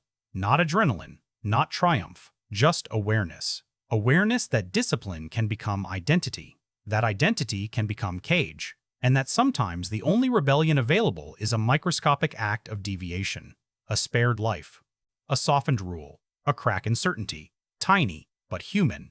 Let's descend one layer further, because there's something even more radical happening in The Killer, something so quiet it almost slips past unnoticed. The film denies transcendence. Most assassin stories, even the gritty ones, flirt with transcendence. The hitman becomes myth. The violence becomes ballet. The final act becomes reckoning, either tragic downfall or ascension into legend. Fincher refuses all of it. There is no myth here. There is maintenance. And that's devastating. Maintenance is what you do when nothing changes fundamentally. You don't transform, you preserve, you sustain, you stabilize. The assassin isn't on a hero's journey, he's on a quality control loop. And that reframes the entire structure of the film. Even the chapter like geographical shifts, Paris, Dominican Republic, Florida, New York, Chicago, don't feel like escalation. They feel like steps in a checklist. The modular structure mirrors corporate troubleshooting. Identify the leak, trace it upstream, contain liability. There's no narrative crescendo because there is no ideological climax, just process, which makes the final stretch almost anti-cinematic in the most deliberate way possible. The confrontation with power, the wealthy client, isn't staged like a duel. It's staged like negotiation. The scene plays with restraint. The tension comes from power imbalance, not choreography. And when it resolves, it doesn't detonate. It settles. That's the point, because transcendence would imply meaning. Maintenance implies survival. Now let's examine something even subtler, the assassin's relationship to time. He is obsessed with preparation, with waiting, with patience. He can sit in silence for hours without visible discomfort. That kind of patience isn't just professional, it's psychological insulation. If you master time, time can't pressure you. But time still moves. He ages. The system evolves. Risk accumulates. His insistence on being one of the few is, in part, a fight against entropy, against becoming obsolete, against being replaced by someone younger, sharper, less burdened by attachment. He isn't just fighting enemies. He's fighting erosion. And erosion is quiet. That's why the film feels quiet. The real antagonist isn't another assassin. It's impermanence. Now consider the aesthetic choices again through that lens. The hyper-clean digital cinematography, the sterile interiors, the desaturated palette. Everything feels preserved, controlled, frictionless. But friction always returns. In the Florida fight, in the Dominican rupture, in the micro-hesitations during conversations. The world is smooth. The human body isn't. And that tension, smooth systems versus messy flesh, is everywhere. When he fights in Florida, it's clumsy, brutal, awkward. The house, with its beige normalcy, becomes a battleground of entropy. Furniture breaks, walls crack, breath falters. For a moment, the illusion of frictionless efficiency collapses. And it's exhausting, because real violence is exhausting. Fincher strips away spectacle so that exhaustion becomes the texture. There's no slow-motion elegance, just impact, recovery, cleanup. And cleanup might be the film's most important recurring action. He cleans weapons, he cleans scenes, he cleans identities. He cleans mistakes. Cleaning is erasure. Erasure is survival. But erasure also erodes selfhood. The more identities he sheds, the less rooted he becomes. He is perpetual transit. Perpetual reset. Resetting prevents collapse. But it also prevents growth. That's the paradox. He survives by refusing to accumulate. No history, no guilt, no attachment, no permanence, no permanence, no permanence. But humans derive meaning from accumulation. Memory, relationship, shared experience. He has stripped those away in exchange for control. Control wins, meaning fades. And yet, here's the final, almost imperceptible fracture. He doesn't seem entirely empty. Not quite. The Smiths playlist isn't random. It's melancholy. It's longing disguised as cool detachment. Music becomes the only emotional leakage he allows. He won't feel openly, but he'll listen. That detail matters more than it appears to, because it proves something small but profound. He hasn't extinguished himself. He's suppressed himself. Suppression can last a lifetime, but it is never total. Which brings us to the ultimate legacy question. Will the killer be remembered as top-tier Fincher? Maybe not immediately. It doesn't have the cultural explosion of Fight Club or the zeitgeist capture of The Social Network. But it may age into something sharper. Because as culture grows more obsessed with optimization, branding, detachment, and performance identity, this film feels less like genre and more like diagnosis. A man who reduces himself to output. A world that rewards that reduction. A tiny act of deviation that suggests humanity survives in micro-decisions, not revolution. Deviation. And that's a much more realistic hope. The machine keeps humming. He keeps working. But now, just barely, he knows the machine isn't divine. It's fragile.